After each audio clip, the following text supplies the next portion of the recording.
One just like any other fantasy cliché, the story begins in a distant, faraway land. On one peaceful day, the Dark Demon King launched a sudden, devastating attack. But a righteous hero stood against him, fully prepared for the Dark Lord's arrival. It was almost as if he had been waiting for this exact invasion all along. In their final battle, the hero sacrificed his own life to defeat the Demon King. The defeated Demon King was banished deep underground, forced into a long, quiet slumber.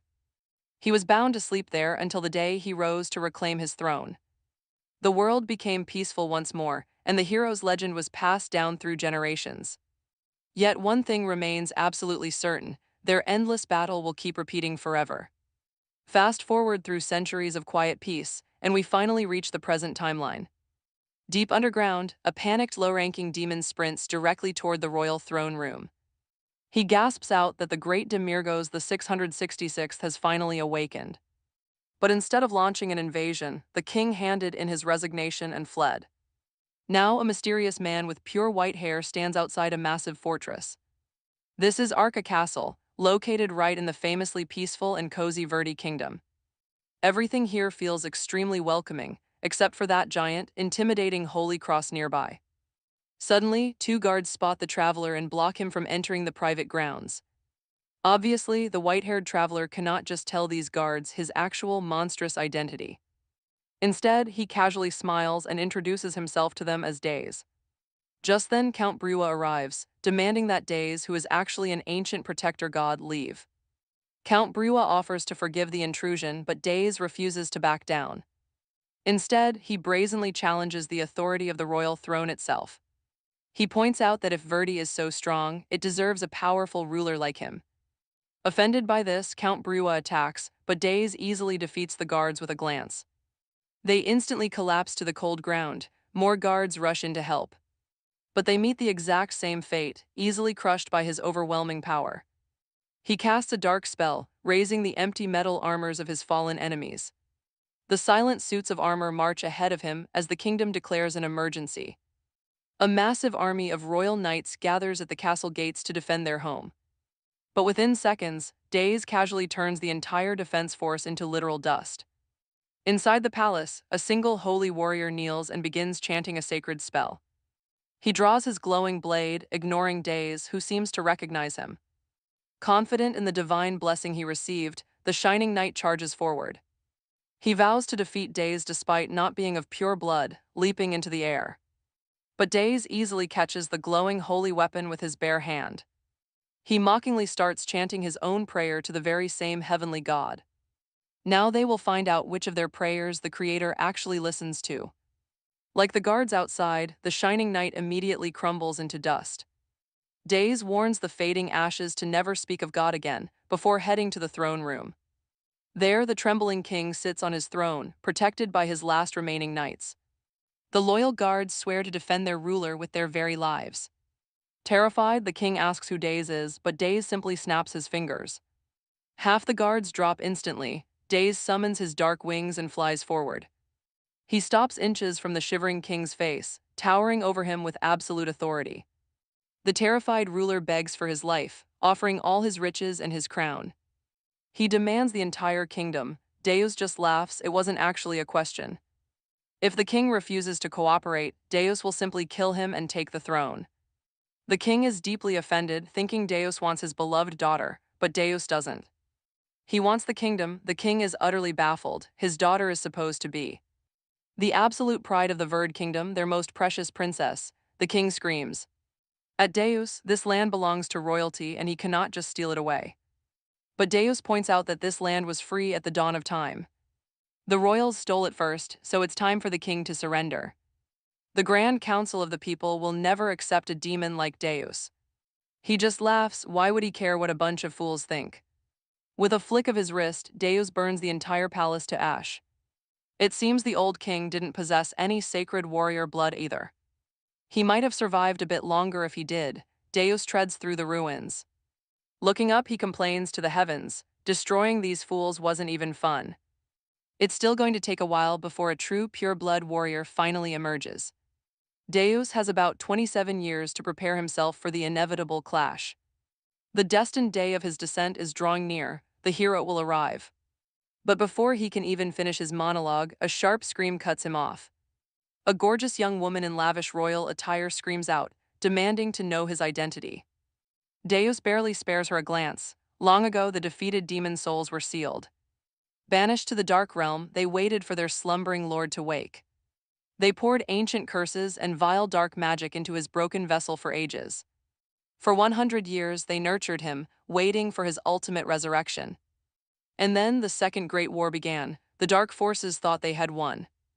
They assumed no savior would rise to defend humanity in this new era. But they were dead wrong. A new hero emerged, fighting to protect the realm. Once again, the dark armies were crushed. Another century silently ticked away.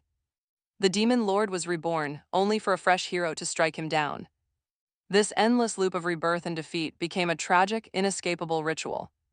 This exhausting dance of light and shadow repeated 665 times. Over 66,580 years passed by. Eventually, humanity grew completely numb to the endless threat of total annihilation. Every time the demons resurrect their master, they claim it is the end. But they never stop. The endless machinery of war just keeps grinding on. So once again, dark wizards gather to chant their forbidden, unholy spells. To summon the 666th Demon King, the mighty Demiorgos. He is their ultimate hope, destined to unleash pure despair, but Deus just fled. Back in the present, the furious princess challenges him with absolute defiance. She demands to know what he did to her father. Deus is completely annoyed. What is her deal anyway? Then he remembers the late king's endless boasting. This is April, the precious princess. With her father dead, Deus takes charge. He will claim both her and the empty throne. The princess starts weeping. But Deus simply snaps his fingers. Instantly, her mind and soul are shattered. Grabbing April's chin, he admires his work. She is now his loyal puppet. He looks at her empty eyes, then summons his next servant. A portal opens. A sharp-dressed man steps forward. He bows deeply to Days. Meet Alex, a completely loyal demon. Days asks if Alex was following him. Alex just shrugs, no big deal. He goes wherever his master goes. Honestly, Days absolutely hates this extreme dedication. Alex served his father, not him, but the contract remains active. Ancestral duty is a pain. So Alex is his loyal servant too. Days just tells him to beat it, get lost. He refuses to return to the demon world, not even if Alex begs on his knees. Alex agrees instantly. If his lord is happy living among humans, he will stay nearby. He only exists to obey. He even tells Days to carry on with his wicked plans. Like claiming the princess, but then Alex starts a massive trip down memory lane. He served the former demon king for 80 long years. He even raised baby Days. To nurse him, Alex actually transformed into a woman. He taught him everything. He showered him with endless affection until his ultimate awakening. Yesterday he was a sweet toddler. Now he is chasing girls right in front of him. Days snaps. He has absolutely zero interest in continuing any family bloodline. Starting today, he is a normal human. Alex simply nods and agrees. Again. This drives Days crazy. Why does he agree with absolutely everything? It makes no sense. He must be plotting. Days demands to know what evil thoughts are running through his mind. Alex deflects, asking why Days decided to destroy the great kingdom of Verd. Was it for wealth or just some deep, dark unhappiness? The kingdom faced absolute ruin. Days admits he simply wanted to live like royalty if he had to stay human. Alex claps, wonderful. Invading the grandest kingdom is perfectly fitting for a demon king. Overthrowing the ruler and taking his daughter, this is a masterclass in pure villainy. Only the supreme ruler of demons could execute such a brilliantly wicked plan. No ordinary human or lesser fiend could ever conceptualize something so dark. But Days sees right through the flattery. He knows exactly what Alex is plotting. Alex offers a compromise. He can take Days' firstborn son back to the demon realm. Since the current king is retiring, he will just train the next generation himself. In 20 years, when the legendary hero finally awakens, the trap will be set. Demiorgos the 666th will rise to destroy the human savior. Look at his face. Days realizes Alex just saved him from a massive mistake. He almost became a father at 80 years old. The sheer panic makes him explode. He blasts another building, furious that his own servant almost tricked him into parenthood. Alex silently watches. Untrained, yet his raw magical power is absolutely terrifying. This new lord is far more capable and powerful than any past ruler. Maybe the demons will actually win this time. Meanwhile, Days has a massive epiphany. He will become a champion of justice. Standing out as a king is too dangerous. Instead, he will support the hero from the shadows. They will be best friends. No one will ever suspect that the hero's trusted companion is actually the Demon King. While the dumb hero basks in all the glory, Days will be right beside him. The savior does all the heavy lifting, while Days gets easy praise for doing nothing. Alex tries to talk some sense into him. This is completely insane. Without an active Demon King, how can a hero even exist? Evil must breed justice. Regardless, Days sets off on a brand new quest to locate this legendary hero. He dumps the captured princess onto Alex, completely losing any interest in her. He has a new mission. Alex is left standing there, completely dumbfounded by the change. She was supposed to be his queen. A pretty woman sits on a shining throne, she is. Thrilled that Dakes is so stupid, she will use him to borrow some of his power. So the classic showdown between the Demon King and the hero can still play out normally. In the long run, no one will focus on her, but everything must go exactly according to plan. Days happily sings a song about finding his hero friend while riding a bull cart. Down an unfamiliar road, Alex asks him why on earth they are using a bull cart when they could easily fly. Days calls Alex a total dummy. If they fly, everyone will know. They are actually demons. Alex mocks Days, the guy who single-handedly turned an entire castle to ash but is now worried about being seen flying. Alex asks if Days is absolutely certain he can become the hero's best friend. Days has done plenty of research. Apparently, you can become a champion even without being born into royalty. Days just wants to work as little as possible while living among the ultra-rich. It is a simple dream, though as a champion he might not get filthy rich like he truly desires, but Days is not worried. He is the former Demon King and one of the strongest demons is right by his side. By helping the hero from the shadows, even that hero can slay a dragon like a regular chicken. Alex wants to know if Days will use magic. Days snaps back, why avoid using what he's born with? No wonder those foolish demons lost the war so many times.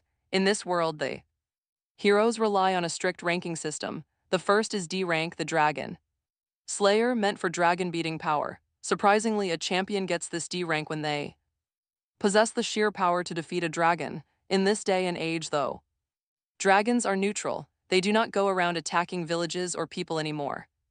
The next tier is G rank, meaning Giant Slayer, awarded to anyone who can defeat one. Then comes the L rank, or Lich Slayer, with the remaining ranks following in order alphabetically. While it feels a bit random, the Heroes Association decided on this structured ranking system. Right at the bottom sits the F rank, meaning failed products. They are basically treated like rotten fruit, only fit for making jam. Naturally, a higher ranking hero stands a far better chance of scoring massive royal sponsorships.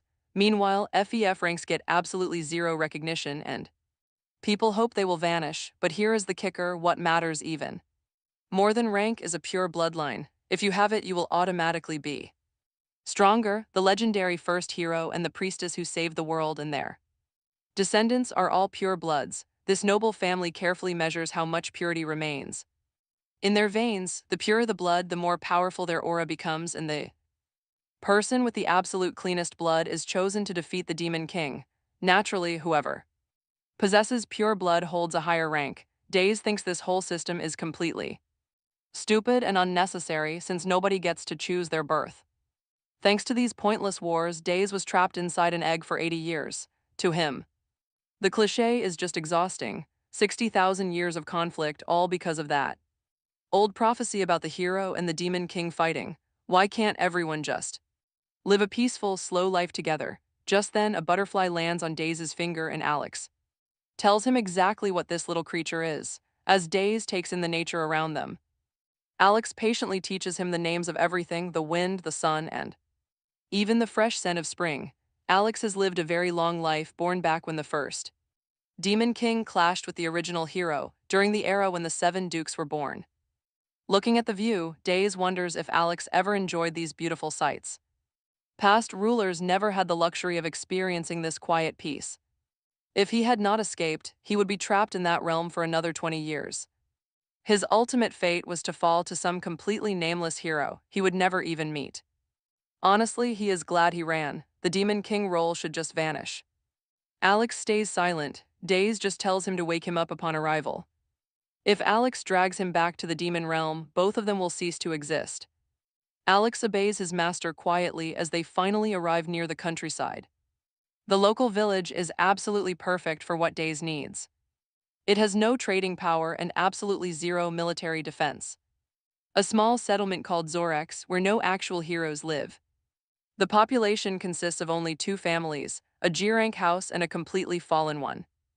If D-rank fighters lived everywhere, demons would never dare invade. Nearby, some locals are gossiping about a burned-down Trier castle in the Verdict Kingdom. A father sternly warns his young son to stay far away from the ruins. A dragon supposedly turned the entire stronghold to ash before vanishing into thin air. The villagers are panicking because everyone assumed dragons went extinct centuries ago. If these beasts are actually returning, small villages like this are in deep trouble. Days is confused and asks why humans harbor such negative feelings toward dragons. They used to be neutral, they must have turned hostile during his absence. Soon, the undercover demons find a local inn to secure a room for the night. Days demands that Alex call him master instead of lord to keep their cover. He orders him to handle some tedious chores before asking the owner for a penthouse. The owner scoffs, he doubts these country bumpkins can afford such luxury. To settle it, Alex casually offers up treasure they looted from a Roma castle. Seeing the gold, the owner pulls a complete turnabout, grinning from ear to ear. He instantly tells his servant to show these VIP guests to their luxury suite. A young boy named Zeke greets them clumsily and leads them upstairs. Trying to be helpful, Zeke assures them that they are completely safe here. He says the local A-rank family will easily protect everyone from any dragon. Days cuts straight to the point, asking if Zeke belongs to that fallen house. With no real talent, the boy is stuck working as a lowly errand runner. Zeke quietly admits he is just an F-rank. Suddenly the ceiling explodes in flames. Run away, Zeke screams, but Days just looks at Alex with a smug smirk. So much for neutral dragons. Turning to the boy, Days offers to sponsor him. He needed a puppet hero anyway, so he might as well use this kid. Accept this deal, and Days will turn him into the greatest hero alive. He will completely wash away the shame of being called a fallen failure. Every cruel insult and mockery from the villagers floods back into his mind. He remembers starving, crying alongside his older sister with nothing to eat. Zeke cannot pass this up. He bows down, offering his very soul for change. Days smirks. Honestly, he was going to take that soul sooner or later anyway. The bargain is struck. Zeke's first task is to slay the attacking dragon. Days manifests a glowing contract, but some of these clauses are pretty brutal. Only the master can terminate the deal, leaving Zeke completely at his mercy. Zeke must obey every single word, and all the loot they gather will be split based on whatever Deus wants. Zeke has no right to object to this crazy contract. To accept, he just has to say his name. Zeke agrees, and the deal is instantly locked in. Thankfully, Alex steps in, saving him from absolute doom. He warns Deus that normal humans stand zero chance. Zeke will only pretend to fight the beast while Deus and Alex handle the real battle. Deus maps out whole strategy for Zeke. Alex will head out first to confront the beast, then drop the dragon right in front of him so Zeke can land the final blow. Everyone will believe that Zeke defeated the beast alone, turning this failed product into a massive star. But Alex immediately spots the plot holes in this genius plan. How does an absolute failure suddenly become a legendary dragon slayer? If Deus hangs around a D-rank hero, people will notice. Deus has a fix. He strips Zeke naked and shoves a helmet on his head. Now nobody knows he is a failure, he is just a mysterious masked warrior. Alex heads off to get the dragon. Zeke hates this outfit, but Deus notices a weapon is missing. So he hands him a broom. Even if he stands face to face with the terrifying dragon, Zeke must stand still while they do the heavy lifting from the shadows. Zeke barely understands, but something deep inside urges him to stand firm. Maybe it is his hero blood screaming at him to hold his ground. His dormant warrior genes are practically begging him to fight and stand tall. Zeke should attack Deus, the Demon King, but since he has no clue, he assumes that staring at Deus is what gives him courage. Deus is his master. And Zeke is just his puppy. Look at that, the dragon instantly lays waste to half the village. Standing tall on a nearby rooftop, Alex dramatically tosses his cape aside. Underneath it lies a monstrous tangle of extra arms. Reaching out, he grabs the beast's heart, controlling its life force. The dragon has no choice but to obey. Alex demands to know why the beast breached the human-dragon contract. But the giant dragon refuses to answer. It remains completely silent on the spot. Instead, strange purple growths begin to emerge on its body. They suddenly start whispering in an ancient, unknown tongue. Alex gets absolutely furious at the beast for uttering this filthy language, deciding to end its life. Down on the ground, Zeke is left standing with nothing but a broom. Villagers peer through windows, totally convinced this guy is some weird creep. He looks less like a savior and more like a pervert. Zeke feels his pride getting torn to shreds. Meanwhile, Deus sits comfortably on hay, cheering him on. Suddenly, villagers start calling him a masked hero sent to save them. Hearing this, Zeke completely locks in. This is his absolute once-in-a-lifetime shot. Slaying this dragon means a much better life for his struggling family. Up above, Alex realizes that the corrupted beast is far beyond reason. There is no choice but to end its life, unleashing a surge of dark magic.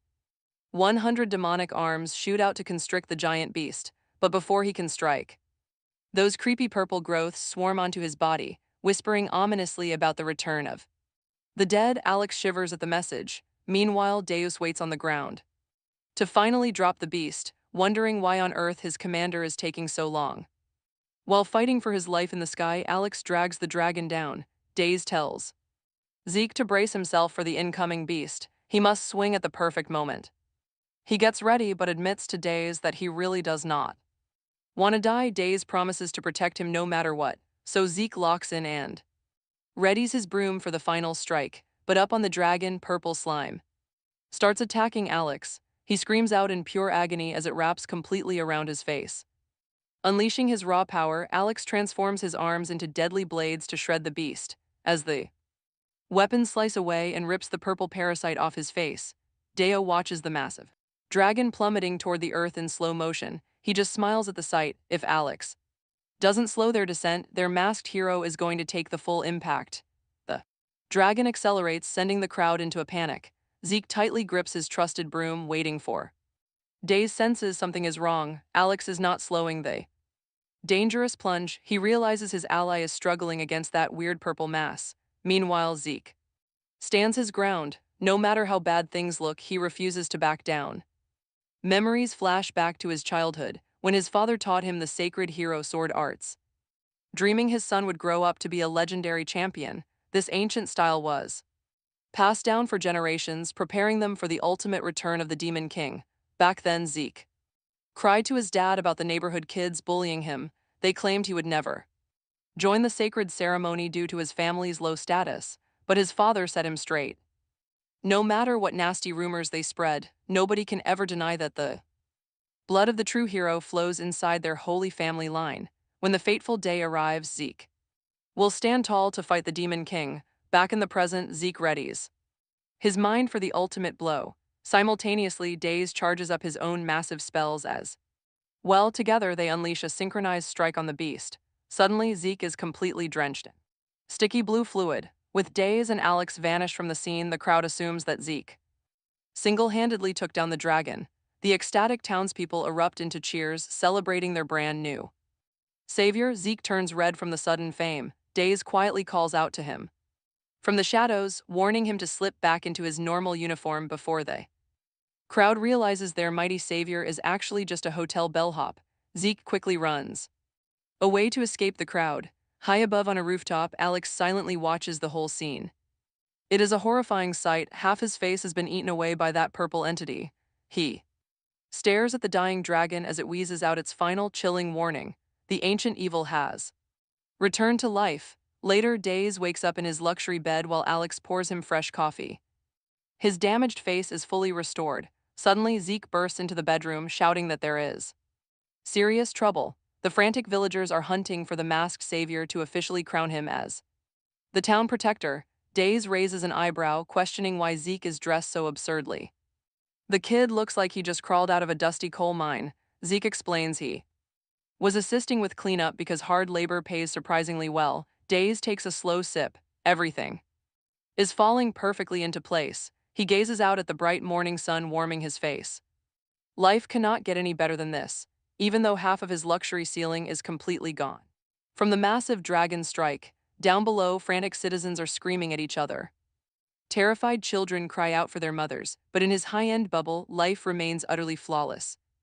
Elsewhere, regular folks band together to clear the heavy debris. Local women bake fresh bread for the exhausted workers while the men organize the reconstruction efforts. Down in the dusty crowd, Zeke works tirelessly to lift heavy stones. From his balcony, Days silently watches him. He can carry things 10 times his weight, but he still cannot understand the villagers. Why rebuild this lackluster village? Even their failed product is working hard for them. Alex explains the history. Zeke has done odd jobs since childhood. Born poor, raising a hero took a lot of money. He did absolutely everything. He took on jobs for all kinds of different people. Hearing this, Dees decides he will start from this very village. Even though it is too small for him, traveling is a massive pain. And they already found their hero. This place marks his new beginning. Dees the human, he happily jumps up and down. They must sell the dragon leather and make another bag. He wants to be insanely rich.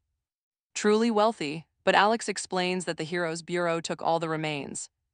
Every last scrap. Humans are weak, so carrying a massive dragon alone is completely impossible. The bureau took it to make things easier. Talk about a temper tantrum. He realized he defeated that dragon for nothing. If those thieves stole his money, he is furious. He will destroy their entire headquarters. Right before Dees does something incredibly stupid, Alex stops him. No matter how strong Dees is compared to past demon kings, taking on an entire hero guild alone is absolute madness.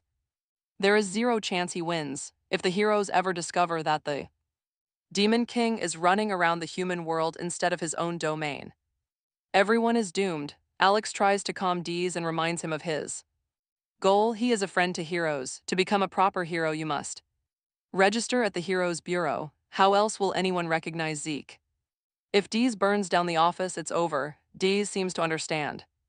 Or so Alex hopes. He might have just saved the demons from total extinction. But then, Dees casually offers to conquer and loot the neighboring country instead. That is how he plans to recoup his losses. Alex desperately tries to negotiate. Dees is a human now, not some conqueror, but Dees. Wait, did he just delay his humanity for a little looting? Classic Demon King. Instead, Alex offers to guide Dees to his home. Along the way, Alex begs him to return to the demon world. They have played around with humans for too long. The scheduled invasion is in 20 years. There is no time to waste on silly games, but Dees does not care. Just because previous generations always invaded does not mean he must too. Alex explains the classic fantasy script. One day the Demon King simply must strike the human world. Every single predecessor did it during their rule. It came as naturally as breathing. It is just an obvious duty. Yet nobody ever declared it mandatory. It was just always assumed to be. Dees counters that if everyone was truly free, they would not need a god. Besides, launching wars is a lesson. By now the demons should have realized they are destined for defeat, this time since there is no active leader. There will be no war. Alex sulks. The least Dees could do is father a child to secure a proper successor, the sixth demon king. Dees whacks him. Alex talks about finding a woman and making babies without shame. People would definitely mistake him for the devil with that kind of crude talk. Alex demands an heir from Dees, swearing he won't leave without a baby boy. He needs to bring him to the demon realm, but Dees just smiles, telling him to stay. Servant for eternity it is. Dees has zero plans for kids. Undeterred, Alex offers to hunt down a perfect, completely irresistible wife for him. Someone Dees simply won't be able to refuse, but Dees immediately threatens absolute total destruction. He will wipe out the entire demon realm if anyone mentions wives or babies again. Some time passes. Out of nowhere, Dees asks if the Verta princess actually works. Alex is totally confused. Dees blushes, trying to explain himself. Dees screams in absolute frustration. He is literally talking about making babies. But wait, can a human and a demon even make this work? The process is exactly the same. Exactly the same. Alex then gives him an incredibly awkward, detailed biology lesson. Days snapped at him, shut up. He was utterly sick of biology talk. Alex just chuckles. He explains that Days can easily bypass the awkwardness. No clumsy physical contact. A kiss carries a 50% chance of pregnancy. Total anime logic. Even a tiny peck holds a 25% chance. Zero safe zones. Even holding hands can make him a father instantly. This is wild. Days cannot believe how absurd his biology truly is. He was built for this. His purpose is simple: conquer heroes first. Then make babies. The more Days learns, the more he despises himself. Alex hates this attitude. This form is a magnificent gift from God. Demons need a savior. Days is their ultimate hope, their true guide. He must stand proud. Instead, Days shrugs, feeling like a cheap replica. His ancestral duty must be paid every 100 years, but nobody asks what he actually wants. Does he always have to follow the script? He absolutely hates having so many expectations piled onto him. Suddenly, a woman's scream cuts through the air as a pack of vicious beasts chases her down. Hearing her cries, Alex nudges Dios, pointing out that a gorgeous lady is being pursued by bandits. Alex insists that Dios should go and rescue her, but Dios couldn't care less. Honestly, this whole setup is incredibly suspicious. Where did this mysterious lady even come from? Why is she targeting them for help, running straight toward Dios's carriage at full speed? There are no mountains anywhere for miles, so where did these bandits even spring from? It is just like a classic anime cliché, where a damsel runs right into the main character. If those pursuers are actually after her precious gold, why didn't anyone notice them earlier? Dios asks Alex if this is some cheap trap he set up just to hook him up. He wonders if Alex wants him to rescue her and somehow end up starting a family. Alex just laughs it off. After all, he is the legendary tactician of the entire demon realm. Why would a mastermind like him ever execute such a terribly basic and lazy plan? The gorgeous lady clings to Dios's carriage, begging him to protect her like a true hero. But Dios immediately sets her straight, explaining he is just a companion, not the main savior. She instantly changes her tune and begs again, but Dios just wants her off his back. His high-level party literally slays dragons, so a tiny rescue quest is way beneath him. Dealing with random mountain bandits is just a total waste of his valuable time. The lady slips up and swears at Dios, but he catches her in the act. She instantly pivots back to her helpless maiden routine, but then a weapon comes flying in. A bandit leaps out, trying to scare Dios off and warning him to leave her behind. His little carriage unless he wants to turn to dust, over on the other mountain. The bandits mock his pale skin and fancy clothes, saying he looks like a circus runaway. But Days only cares about one thing: his precious, now damaged carriage. Unleashing his dark magic, he instantly burns the rude bandit to ash. The remaining bandits panic and try to extinguish the flames, but Days warns them. It is absolutely useless. The fire won't kill him, but it will burn forever. Warning the rest of the gang, Days gives them a chilling choice. Run now or suffer the exact same agonizing fate. The bandits scramble away in terror. They finally realize they messed with the wrong guy. Days barks at the woman to leave.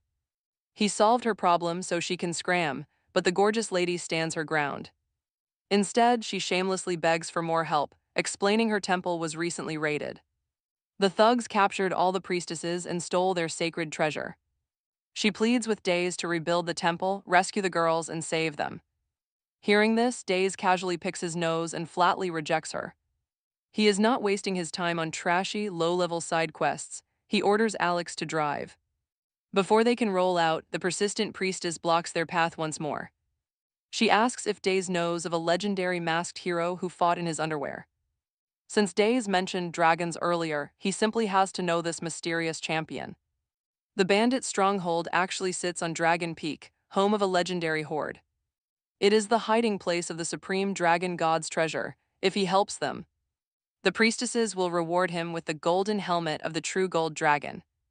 Days goes silent, pondering the offer. The lady eagerly asks what he is thinking. Cut to later, and poor Alex is dragging himself up the steep temple stairs. With Days casually standing on his back, Alex groans and asks why they cannot just fly. Days strictly forbids it. Flying completely breaks the #1 rule of being human. Real humans cannot fly. Alex argues that this rule shouldn't apply to him. After all, he is neither a human nor the Demon King. Flying would make carrying Days easier. But Days snaps back, claiming the very pride of the demon world rests on their shoulders. Wait, didn't Days just deny being the Demon King? Why the sudden pride? Alex sighs and looks ahead at the gorgeous priestess, who is leading the way. This whole setup feels extremely sketchy. Alex is a Grand Duke of Demons. Yet he is completely exhausted. Meanwhile, this woman is scaling the mountain like a pro. She doesn't even have a single drop of sweat on her. This is definitely a trap. Days stares ahead. He honestly couldn't care less about who she is or her hidden motives. But if she lied about that dragon helmet, he will turn her head into a helmet. As they walk, Days idly wonders if mighty dragons actually worship a god as well. Alex explains that it is just like how they worship Demiorgos the 66th. The legendary gold dragon acts as the absolute king of the dragon race. Ultimately, humans, demons, and dragons all answer to one supreme, almighty creator. Days scoffs, pointing out that God clearly favors those annoying, weak humans. Dragons and demons are treated like mere side characters to make humans look good. Alex counters, declaring that God is absolute truth and love. If the demons can conquer Horsen, a land blessed by divine light, they might win his favor. Days dryly remarks that starting a bloody war is a pretty twisted way to seek love. Finally, they reach the summit, and a completely drained Alex collapses to the ground. Days steps off his back, complaining that his ride down is now totally ruined. Days strolls right into the temple. He does not care about his safety. Days shouts. He demands his golden helmet and the location of the bandits. Alex warns Days. Suddenly the temple doors slam shut. Darkness swallows Days and Alex. A strange golden light starts radiating around a woman. White behind her, a dragon's eye slowly opens. She calls Days stupid. Days fires back. He calls her a temple-stealing bandit, demanding his missing helmet. She tells him to shut his filthy mouth because he is now her captive. How dare he make demands in the presence of the dragon god? She claims to be the mother of dragons, the true golden dragon. Alex is totally blindsided. Honestly, they have gotten themselves into quite a bad pickle now. The golden dragon laughs. If Days begs for his life, she will spare him. She is not petty. Days simply says her name, which makes her smile. But Days tells her to calm down. He wants a cool title like that too, maybe. Something like Watching the World Through Darkness, fitting for the top 2% of alpha males. Alex totally agrees. The dragon lady snaps, screaming at them to beg for forgiveness. Days just asks what he ever did to get on her bad side. As far as he knows, he did nothing wrong, so she quickly refreshes his memory. He literally killed a dragon yesterday. Since she is the mother of dragons, he took the life of one of her precious children, but Days truly does not care about any dragon.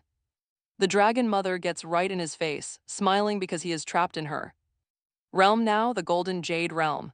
Even if he is Demiorgos the 666th, he stands no chance against her here. Alex frantically warns Days to play it safe. They have absolutely zero chance of winning a fight against her inside her own domain.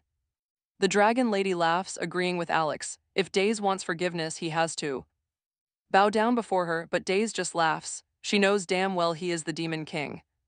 Demiorgos the 666th, yet she still wants to throw down. In that case, prepared to have her possessions stolen. He is taking them because he was promised a helmet, and he is definitely not leaving empty-handed. Hearing this, the dragon mother challenges him head-on. How dare the Demon King threaten a god in her own domain? But before they clash, Days tells her that she needs to apologize for her lies. The dragon goddess just gives him a confused look, asking what on earth he is talking about. Days explains that he never came to the surface to cause trouble. He only wanted to live a peaceful life while helping the hero from the shadows. That was his plan when he arrived in the village, but her own dragon child destroyed half of his new home. He had absolutely no choice but to protect his neighborhood in pure self-defense. Yet while all of that was going down, the mother of dragons did not even bother to show her face, and now she has the nerve to pick a fight by pulling a cheap trick on him, making him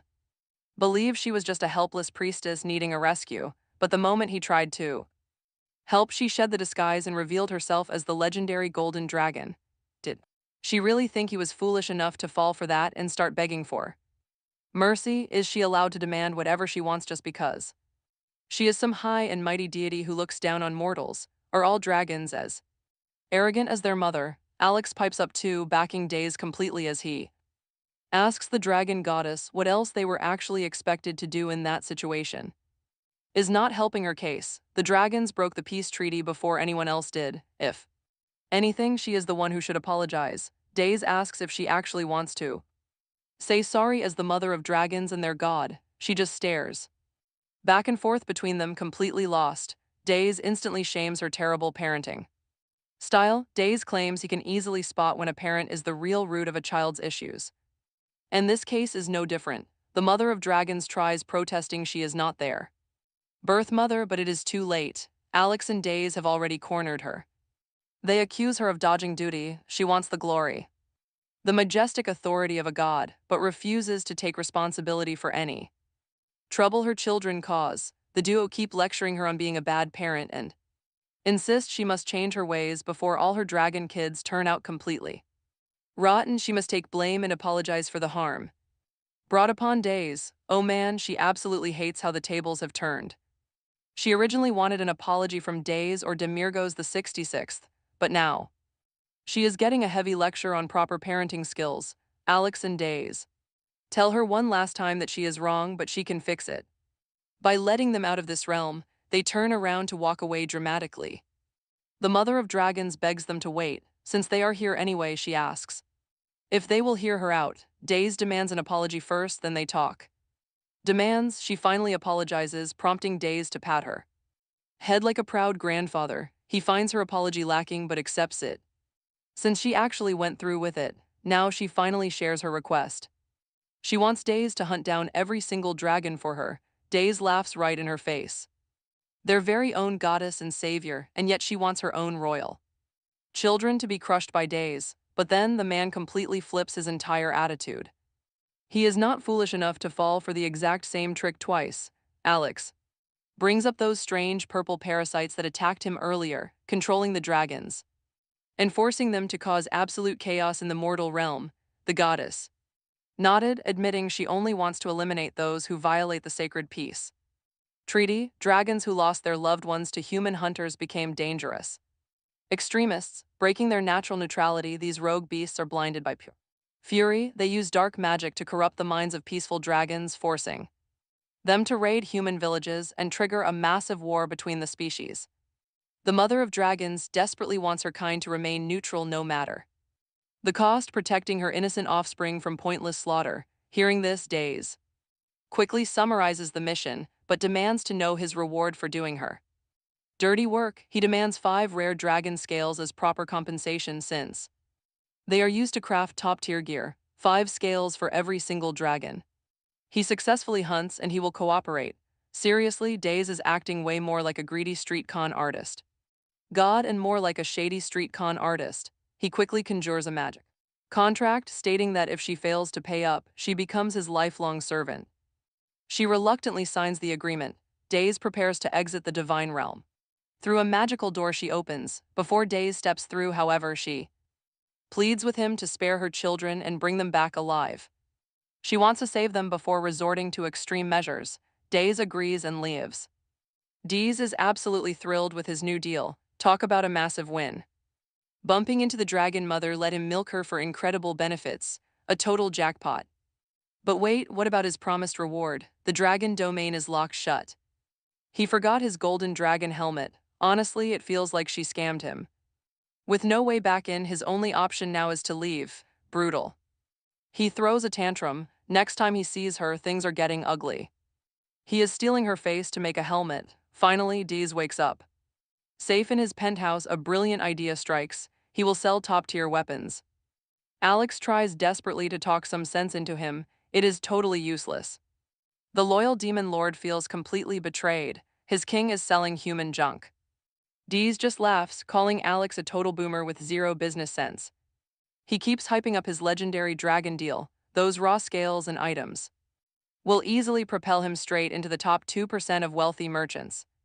Catching just a couple of dragons a day secures a massive bulk inventory.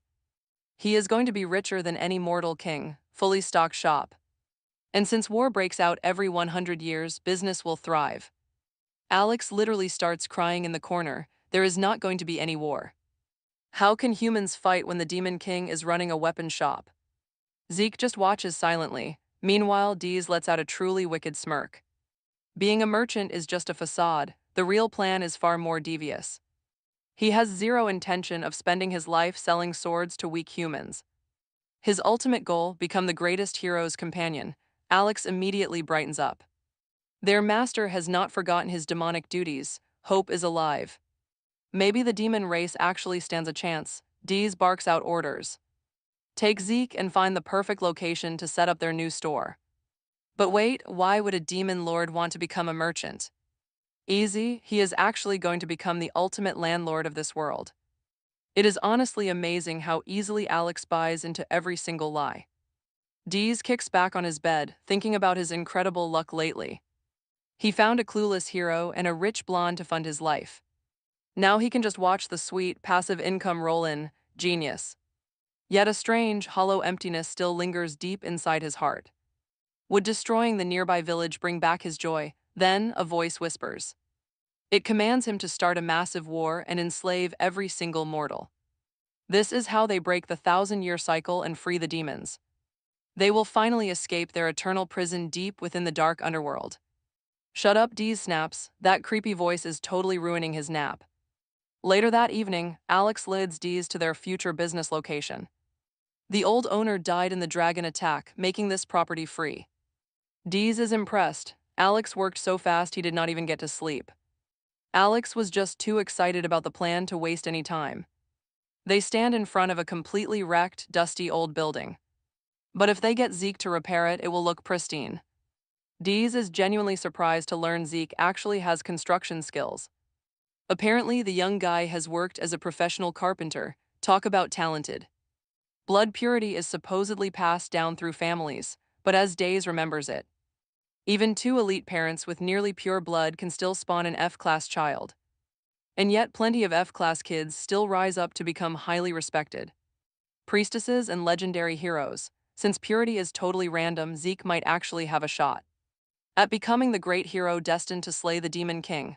The Heroes Bureau has no right labeling him F-class just because of his lowborn family. But Alex knows the ugly truth. Talent isn't inherited in this world, but wealth is.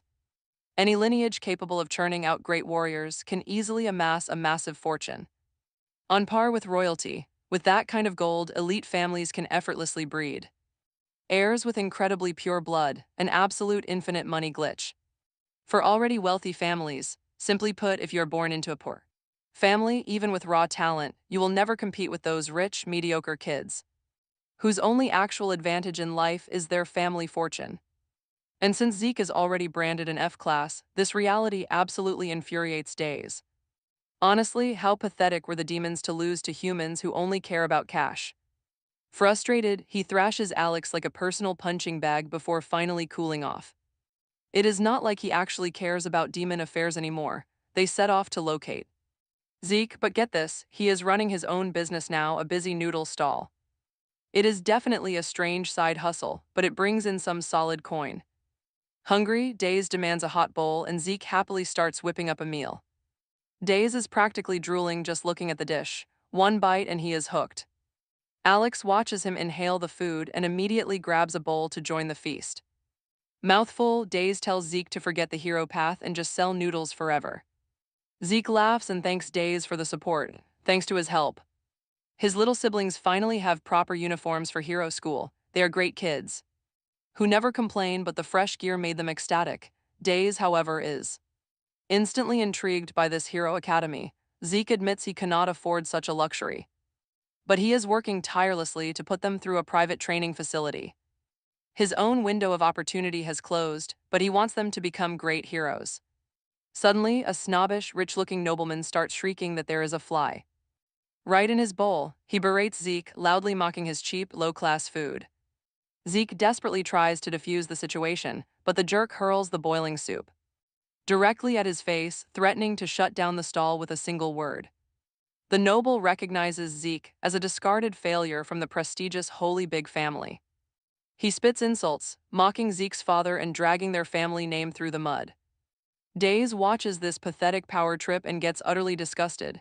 He addresses the snob. Calling him the only real insect here and promising to squash him, the man rages. But Days simply clenches his fist, instantly erasing the man. The noble's wife tries to flee, but Days grabs her too. People who lack gratitude for their savior always meet the exact same end, with the trash cleared out. Days calmly finishes his meal. Hidden deep inside his bowl is a secret. Note from the mother of dragons: a beast has been spotted near Leah Castle. Days immediately stands up, telling Zeke to pack up. They have to secure the bounty at the castle. Soon Days, Alex, and Zeke are speeding away in a carriage, but Alex notices Zeke is trembling hard, asking if he is terrified and constantly nervous about the mission. He never dreamed of fighting actual dragons. Simple orcs and small beasts were already too much for his imagination. Now he fights actual dragons, all thanks to his powerful companions Deez and Alex. Zeke glances at Deez, who is currently busy just picking his nose. Still, looking at the guy brings a rush of confidence. A measly dragon, easy. But facing one for real, he is terrified to his absolute bones. Even so, Alex believes Zeke is the greatest hero ever born. It might not feel like it, but Zeke is the leader of their group. He leads this party, so he should always walk with absolute pride. They arrive at Leia Castle. A massive beast awaits them there. This dragon is 3 times larger than the one from the village. Glowing purple parasites cover its giant scaly face as the furious beast roars. Zeke prepares to strike. Everything is frozen. The streets are completely empty. Deez does not even bother moving. The citizens are safe in the forest. They fled to a nearby forest, guided by a group of G-class heroes. They ensured everyone evacuated in time. Now Deez tries to fire Zeke up. The stage is set, and the audience is waiting for Zeke to put on a legendary show. Nearby, the freezing refugees shiver. The dragon attacked their home out of nowhere. Strong men tend to the wounded, while the desperate elderly pray for safety. But others argue that praying is useless. The calamity is already upon them. Their king completely abandoned them, leaving the people to survive on their own. Inside, the cowardly fat king sits comfortably as his mages cast warming barrier spells. Protected from the cold, he yells at his guards, calling the heroes useless. A mage explains that their defenders have likely fallen to the dragon. They lost all contact with them. The selfish king just screams in rage. He demands warmth, but then boom, Alex and Zeke crash right through his bubble. The king shrieks in absolute terror as Zeke loudly announces their grand arrival. This makes the fat king furious. How can a naked, skinny kid save anyone? He commands his men to instantly arrest this weird creep holding a broomstick. Zeke feels his pride die instantly. The king just keeps yelling. The fat king screams at his mage to keep the heat bubble active or he will freeze. He curses Zeke's party, hoping the dragon eats them alive for their disrespect. Outside, the escaping citizens look at their cart. Everyone points out one thing. Naked, completely naked. The entire crowd is left staring in absolute shock. Is this guy actually a hero? Zeke wants to crawl into a hole. He feels deeply embarrassed and freezing cold. No one looks at his bravery. Instead, they just call him a creep. Still, Alex praises his courage. He tells Zeke he is doing great. Zeke looks around at the ruins. The scene is absolutely horrifying. Innocent people are frozen solid inside the ice. Deez relaxes in the carriage, going over their battle plan one more time. Alex will ground the beast, and Zeke is to deliver the final strike. They must get ready. The giant dragon is waiting right ahead. Deez warns Alex to lock in. Last time Deez had to save them. Alex cannot screw up again. He is making his master do unnecessary work. Alex steps up and summons a portal. He vows to get it right. No repeating past blunders. Deez orders Alex to capture the beast. It has to stay alive, or the mother dragon won't pay a single coin. Alex agrees to the terms, deciding to use only half his usual force. Then he turns to Zeke with a warning that things are about to get messy. That beast is massive, so the kid needs to stand firm and not freeze. He cannot afford to chicken out just because the monster looms so large. Before Zeke can even open his mouth, Alex leaps straight through the portal. Deez orders Zeke to halt the carriage, planning a quick nap during the raid. Terrified, Zeke begs the man to come along so he does not wet himself. Out there, the dragon senses a sudden threat and looks up in alarm. Alex stands silhouetted against the massive moon, looking like a god of wrath. He does not waste a single second, diving straight toward the beast. A brutal kick slams the dragon downward before it can even register the blow. The clash begins, but Alex moves too fast for the beast to follow. He dodges every strike with total ease, making this lethal fight look effortless. Then, a sudden flash of blinding light erupts across the dark sky. Watching from far away, Zeke can only stare in absolute breathless awe. The sheer scale of it leaves the poor kid completely dumbfounded. In his mind, that was the most incredible thing he had ever witnessed. But now, thick smoke and pure chaos completely swallow the entire battlefield. Zeke can barely see a thing, wondering if the real battle has started. He pushes forward, completely focused on finding a clear rendezvous spot. Alex needs to spot him quickly, so he has to find high ground. Suddenly, a familiar voice cuts through the haze, calling him a failed product. It is Days, handing over a shield while bringing up Zeke's own words. He remembers the kid saying that a true hero needs a shield. Besides, this heavy piece of metal is a precious keepsake from his father. To give him a fighting chance, Days imbues the shield with magical energy. Zeke stares in pure excitement as Days explains the shield's new defensive barrier. This spell should be strong enough to block a blast of dragon fire. Hearing those protective words, tears of gratitude immediately well up in Zeke's eyes.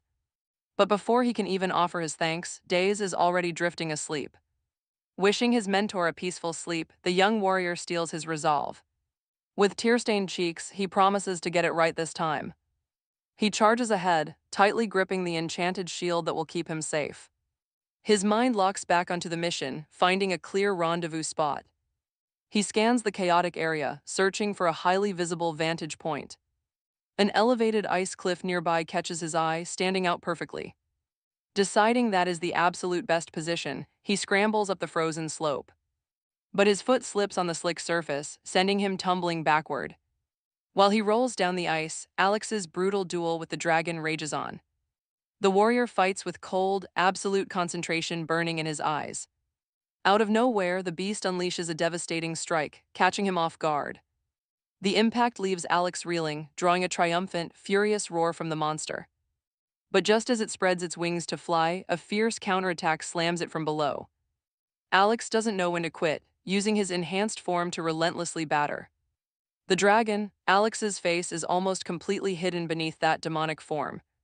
While his eyes flare with a menacing glow, he strikes with all his strength, slamming the beast down. The gigantic monster growls in absolute pain. Alex notes the beast is quite resilient, wondering if its size is why. The dragon shrieks loudly as Alex approaches, fully determined to end this fight. He lands a devastating blow, sending violent shockwaves through the area. Watching from a safe distance, Zeke realizes that just witnessing this is terrifying. He can hardly believe his eyes as Alex takes on the dragon alone. The guy is battling a dragon solo, leaving Zeke equally awed and terrified. He admires this insane display of power, wondering if Alex is D rank. Suddenly, a loud uproar nearby snaps Zeke right out of his thoughts. Terrified civilians are screaming for their lives, praying for a savior to appear. They cheer in relief, crying out that they are finally saved. Their cries of hope echo, deeply touching Zeke's heart. Hearing their cheers, Zeke feels a heavy wave of shame. He is no hero, he is just standing there trembling in fear. The real hero is up there, fighting a massive dragon completely solo. Zeke deeply envies that strength, wishing he could be that kind of hero too. A savior who brings hope is what a true hero means to him. Suddenly, a desperate cry for help breaks through the noisy chaos. Zeke spots a trapped survivor begging to be saved. Meanwhile, the dragon roars. Its endless rampage is seriously annoying Alex, but then the beast heals. Shouting dark incantations, it regenerates, making Alex realize its secret. It will keep healing itself as long as the main host remains alive. It is the parasite. Yeah, this thing is pretty much a zombie dragon. The beast viciously lunges at Alex, who has now cracked the puzzle. He knows it will just keep multiplying unless he destroys the host. There is no doubt this zombie dragon is purely built for destruction. As it rampages, Alex locks his gaze onto his target with grim resolve. If he cannot kill it directly, there is only one real option left. He must sever its limbs. The furious dragon slams the ground, charging. It charges with deadly force, but Alex easily stops it bare-handed. Catching the blow with one hand, he prepares to unleash absolute hell. He activates his 100 hands technique, manifesting countless limbs to strike. They batter the beast from all sides before merging into one giant fist. Clenching it tightly, he brings this massive, heavy fist of doom straight down. The heavy impact completely shatters the dragon's skull. Talk about power. This is the hammer of hell, his 100 demonic hands. He relentlessly thrashes the giant monster, throwing it around like a rag doll. Finally, he pins the dragon's neck down to deliver the finishing blow. But the stubborn beast refuses to die, gathering energy in its throat. A blinding light radiates from its jaws, charging a final devastating attack. Intense pressure fills the entire battlefield. The beast is ready to fire. As the deadly breath blast fires, Zeke desperately leaps forward. Zeke stumbles, landing headfirst on the hard ground below, but he quickly pushes himself back up. He is worried sick about Alex. Looking up, he sees Alex using 100 demonic hands to form a massive protective barrier around his body. Alex is ready to end this fight right now. The dragon cannot even scratch him, prompting the beast to start spewing its wild incantations again. Grasping the creature's throat, Alex commands those 100 hands to merge. He channels his power, turning that single massive hand into 3. He grabs the dragon's limbs, mercilessly squeezing them with his demonic grip. The dragon roars in pure agony as Alex prepares to end this rampage. Alex unleashes his great demonic blow, raining down countless brutal punches on the beast. The townspeople and Zeke can only watch this insane display in absolute, jaw-dropping awe. Completely speechless, Zeke finally snaps back to reality and shakes off the shock. He instantly realizes there is absolutely no time to stand around staring. Hearing the desperate cries for help, he rushes into the chaos, promising he won't fail them. The ice is bitterly cold as he desperately tries to free the trapped citizens. He fights to save them, but a father freezes to death right before his eyes. The man died protecting his young girl. Crying, the freezing girl begs Zeke for help. She pleads with him to at least save the baby. The horrifying sight brings Zeke to tears. He repeatedly hammers on the thick, freezing ice that keeps the family trapped in place. He tells them to hold on just a little longer as he struggles against the ice. Zeke realizes he has to break the frozen father's grip to free the mother and baby. He strikes at the ice, fighting to rescue them while a massive battle rages behind him. He knows Alex will be done soon, so he has to hurry and get back. He needs to get these people to safety quickly and return to his position. Suddenly, a blinding light erupts from the dragon, catching everyone's attention. A soldier screams a warning to Alex. That blast already wiped out their entire castle. He screams at him to get out of there before history repeats itself. But Alex stands his ground as the dragon charges up its devastating attack. The entire battlefield is swallowed by a blinding flash. Watch closely as Zeke sees it coming. He raises his shield, putting every ounce of faith into his family heirloom memento. He holds it firm against the dragon's ultimate breath attack, but the shield shatters instantly. Nearby citizens brace for the absolute worst as the freezing blast sweeps over them. As the dust slowly settles, the sheer chill of the attack lingers in the air.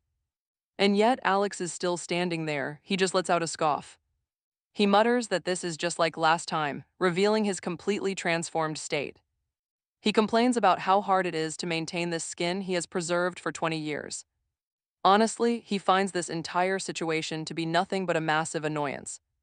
Not far away, Zeke slowly opens his eyes, shocked that he actually survived that.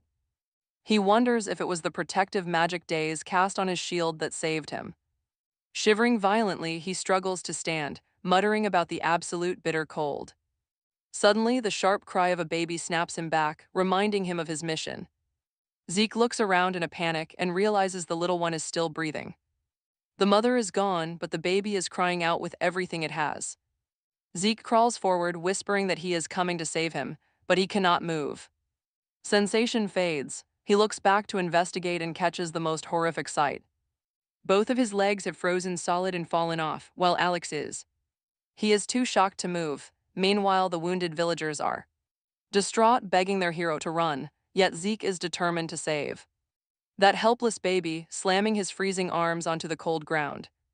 Dragging himself forward, he refuses to back down. He mutters that he might be a failed product, but he is still a hero. Terrified villagers tell him to watch out, but his eyes burn with resolve. He keeps dragging himself forward. They scream for him to run, but he must reach that baby. Zeke promises to save this child even if he cannot protect everyone like those other heroes. Nearby, Alex is locked in a fierce confrontation with the dragon, telling the beast to give up. He asks if it still hasn't realized these attacks are useless. Alex drops some harsh truth on the monster, calling it stupid. That's why humans use these lizards.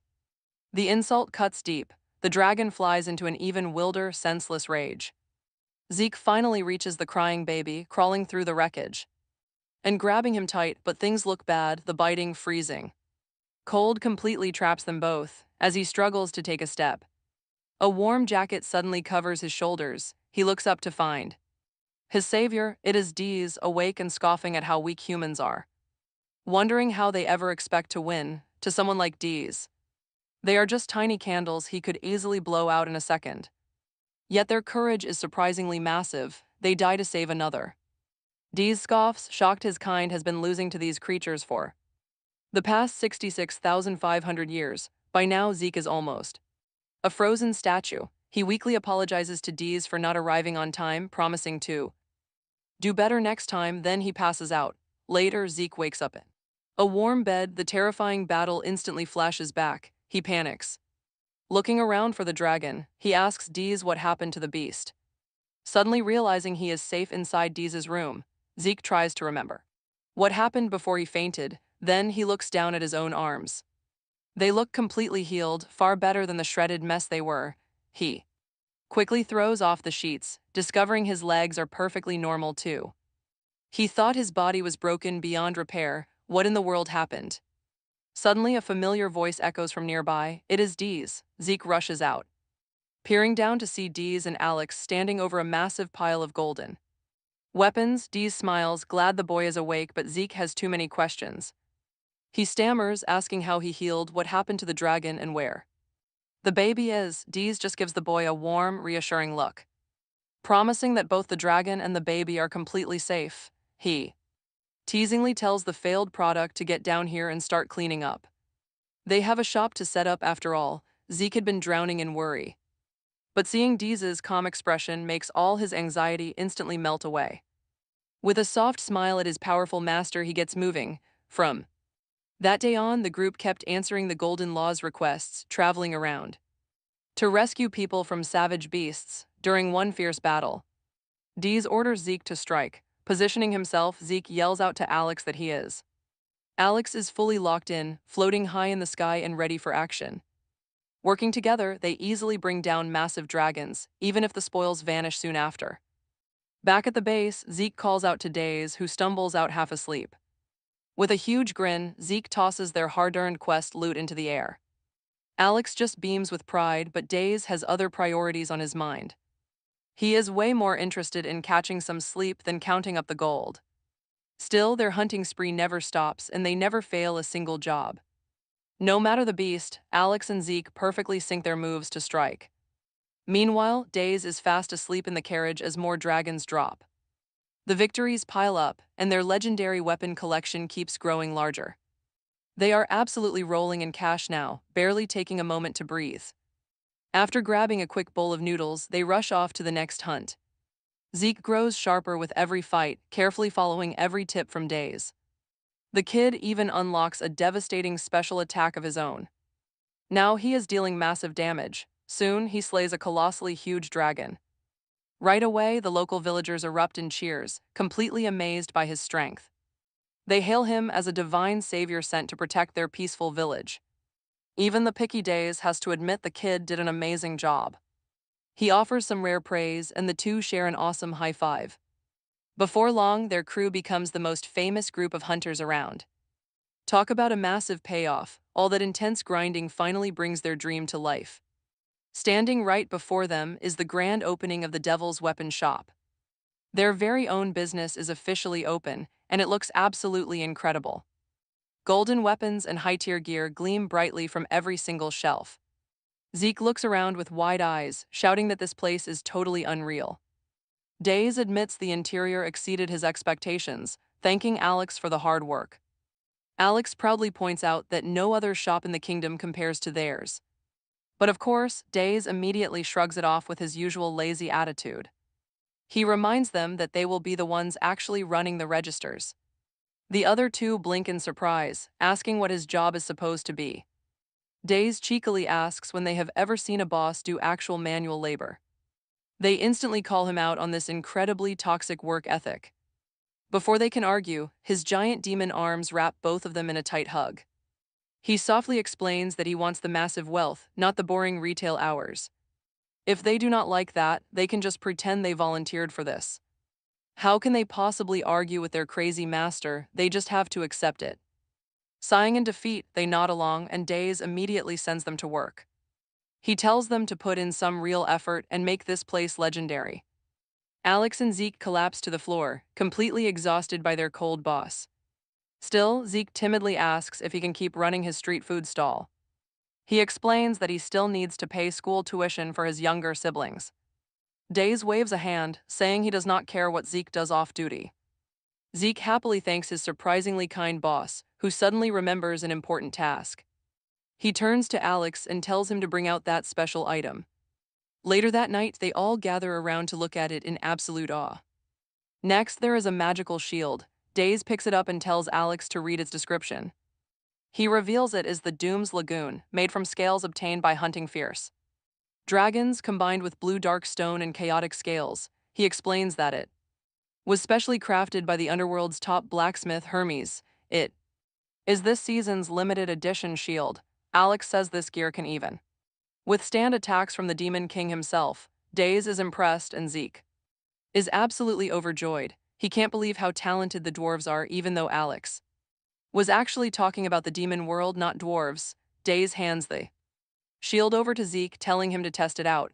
Zeke nervously grabs onto the heavy frame and an overwhelming pressure immediately washes over him. Suddenly, he is pulled into an empty void with nothing in sight. He anxiously looks around, wondering where on earth he is, and screams for Days, but someone else replies, asking if this weak human was the one calling out. Zeke turns around to see a massive, terrifying magical entity. It introduces itself as Doom's Lagoon, swearing to take Zeke as its master forever. Zeke is completely taken aback by the beasts. Solemn words and a blinding light flashes before him. In an instant, Zeke snaps back to reality, wondering where the giant entity went, but right then, Days gives Zeke a quick warning to block the incoming blow and instantly launches a heavy strike. With no other options, Zeke desperately raises his shield to protect his life. Miraculously, the Doom's Lagoon shield blocks the impact completely, but the sheer force destroys the shop, sending Zeke flying straight through the wall. Alex sighs, asking what kind of shopkeeper demolishes their own store. Days just laughs and says he was only conducting a small test. Meanwhile, Zeke happily climbs out of the rubble, cheering that this shield is truly incredible. He eagerly points out that it is so awesome that even a G-rank hero would beg for it. Days scoffs, arguing that it is far better than that, considering it blocked his legendary Doom Spear. Feeling pretty generous, Days tells the young hero the shield is now his. Zeke can hardly believe his ears. Days casually explains that since their new ally is so weak, they need to give him completely broken gear to compensate. He promises to add more pieces later, but this is a solid start. Zeke is immediately brought to tears by this demon's sheer kindness. He wonders if giving a legendary shield to an F-rank nobody like him is even allowed. Days just smiles, reassuring him. Zeke tightly hugs his new treasure, crying tears of joy. He sobbed, saying he never dreamed he would ever hold something this incredibly powerful in his entire life. This has to be the best shield on Earth. Days playfully calls Zeke a dummy, teasing him for crying when he did not even get hurt. Meanwhile, a wild celebration is underway inside Archoma Castle, located in the Kingdom of Verd. A royal figure, decked out in heavy gold jewels, remarks on how massive his new wealth feels. He notes the previous owner hoarded so much, even though no one can take it to their grave. He laughs, calling the old man completely heartless, as he forcefully grabs Princess April, who looks completely dazed. Right then, a mysterious cloaked figure enters the grand hall, instantly drawing everyone's attention. The stranger chuckles softly while walking Deeper into the castle, he appears to be searching for something specific, scanning the entire room. The mysterious hooded intruder carefully weaves his way through the crowd, slowly approaching. The noble leader, he speaks up, noting that based on from the castle gates to this very spot, there is not a single trace of any struggle. The boss demands to know who he is and what he means. The investigator simply smiles. He tells the bandit to stay calm before suddenly leaping high into the air. Leaping gracefully, he lands right next to Princess April and the bandit leader. The investigator puts his arm against the stone, immediately realizing that the very thing he sought is right here. He notices that a single devastating explosion managed to split the mountains clean apart with a solitary strike. He quietly wonders if any human could possibly possess such terrifying power. The bandit leader grows furious at the strange man and his endless talking. He screams at his men to charge and attack the hooded investigator. The investigator calmly warns the bandits not to move, telling them it is highly dangerous. He points out that even though these bandits are mere pests occupying the ruined palace, their lives still hold value, but the bloodthirsty thieves completely ignore the warning. They lack any sense of survival, charging ahead blindly with weapons. The investigator holds up a single hand, pleading with them not to do this as fellow creations of God. With a swift shift in stance, he pushes them all away, with an invisible force, warning the survivors to freeze if they want to live. The trembling bandit leader stares in shock, asking if the man just cast magic. He demands to know his true identity. The investigator explains that those above are worried. They are deeply concerned about the dark rumors surrounding this ruined royal palace. He was sent here to investigate, politely asking the group to fully cooperate. The confused boss asks who he means by above. The investigator names the holy representative. He speaks of none other than the Grand Sanctus Maximus Papuli. The bandit boss gasps in terror, wondering if he means the holiest of all. He stammers the name Sanctus Maximus Populi. The investigator says there is no need to elaborate further. He firmly demands a complete explanation of what happened in the palace. He wants to know how the legendary Arkoma castle was entirely demolished in an instant. How could the strongest fortress on the continent fall so easily? It makes no sense. The terrified bandit swears he does not know, claiming he only heard from traders. The merchants in town spoke of a mysterious savior they called the White Hare. Wait for it, that name instantly catches his attention. The boss continues the story. A strange, white-haired traveler entered the main gates early that morning. Moments later, blood-curdling screams echoed out before the entire castle suddenly exploded. The investigator feels a surge of curiosity, while the man swears he knows nothing. More, he screams that only God knows the truth because absolutely everyone else died. Every single person in the palace perished. The investigator smiles, thanking him for the answers before quietly walking away. Feeling a sudden surge of courage, the boss speaks. His mind, claiming that the white-haired hero was a savior to them. He says the tyranny of the king of Verda was beyond belief. He scoffs at Castle Arkoma, claiming it was built entirely on the blood and broken bones of the poor. The others agree the white hare was a savior sent by God to return the fortress to its rightful owners, the citizens. The bandit claims that this hero was far superior to the corrupt priests of the Sanctus Maximus who exploit holy faith to live luxurious lives. This strikes a deep nerve. The investigator stops and turns around with fierce, glowing eyes. He calls it a grand speech, but they will decide if that white-haired savior was, whether he was truly sent by God or part of some new evil force. Enraged, the executioner slices off his head, demanding how he dared speak of the Sanctus Maximus like that. Sanctus Maximus, meanwhile, dazed, stands over the carcass of a massive dragon they just took down, thoroughly annoyed that these tiny bacteria are everywhere. Alex corrects him, it is not really bacteria but actually a parasite. Daze snorts, calling it the same thing, and suggests they head out. The Golden Law can sweep up the mess, so they begin walking away together. They chat about recent events, and Daze admits he was happy to have work. But this is getting ridiculous. Isn't this a massive problem for the dragons? At this rate, shouldn't the dragon god herself step in and clean it up? After all, she is supposed to be the ruler of their entire kind. Alex explains that she might not be able to act directly right now, since she currently resides in a human vessel. Daze looks completely puzzled. Alex admits he is not entirely sure, but he believes it has to do with the secret records within the dimensional library. Days asks about the legendary library, so Alex explains how critical it is. It serves as the ultimate evidence during the trials of gods, since memories and spoken words are easily warped by hallucination magic. The library remains the only source of absolute truth. Once written, its records can never be altered. Days ponders this. Could this be why the Golden Law refuses to take action herself? Perhaps she fears leaving an official paper trail in the library's books. Her presence in this world must remain a closely guarded secret from everyone. Alex nods, agreeing that this is indeed the most likely scenario. How could mere mortals like them ever fathom the mind of a god? They walk back to their carriage, finding Zeke fast asleep outside. Alex sighs, the boy is completely exhausted after going through such a fight. Even though he hides it, he just faced a dragon that G-class heroes would fear. Alex believes this feat was only possible because Zeke is used to enduring pain. He is built to survive. Suddenly, Days notices something strange. Why on earth is Zeke holding his shield tightly wrapped up like that? Alex chuckles, explaining that Zeke wants to protect his shield at all costs, so he can pass it down to his siblings once he becomes a hero. Days snorts, that idiot should just use it and buy them a new one. He can easily replace it later anyway. Days suggests they finally get moving. He tells Alex to put Zeke in the carriage so he does not wake up. They head out and Days notes that Zeke's limbs are still attached. He really thought the shady underworld doctors would do a terrible job. But they actually did a great job in the end. Days turns to Alex with a sudden question. Does he think Zeke would have made a remarkable hero as a D-class? Zeke certainly has a strong sense of duty, so he would do well.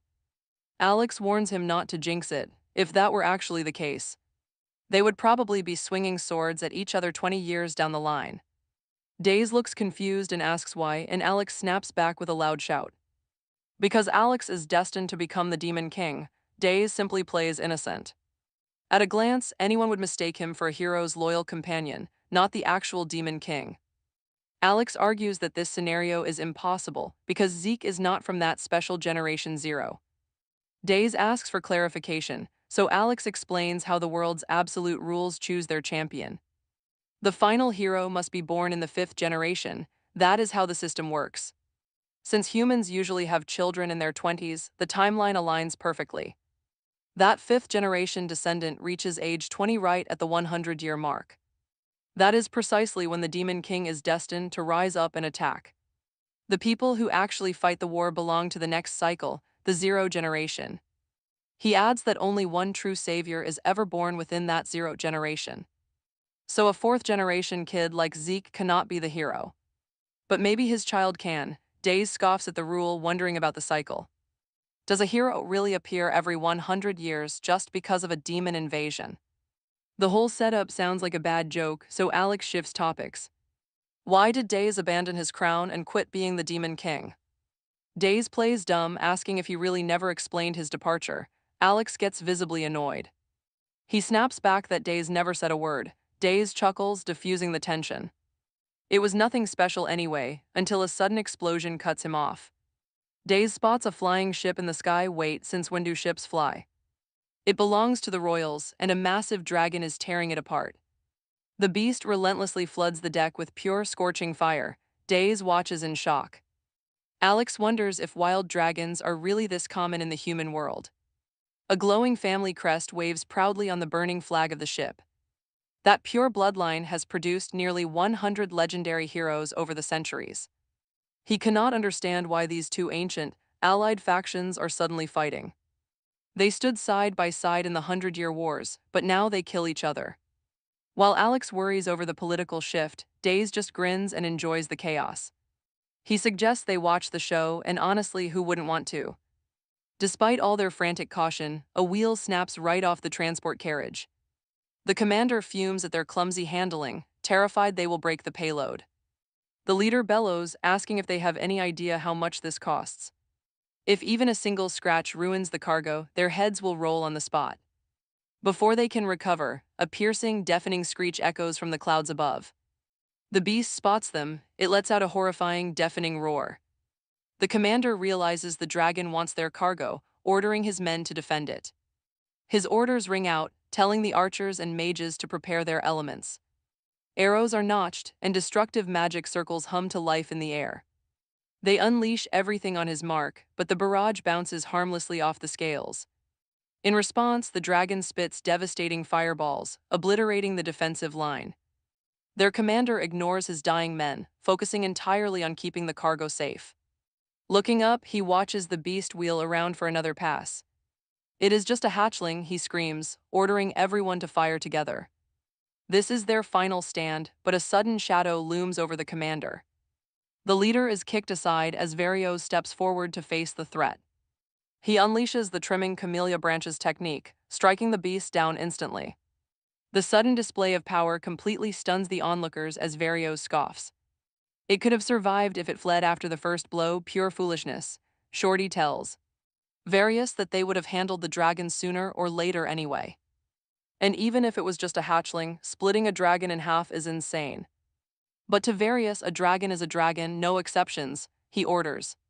Shorty to clean his blade, a job the little guy happily takes.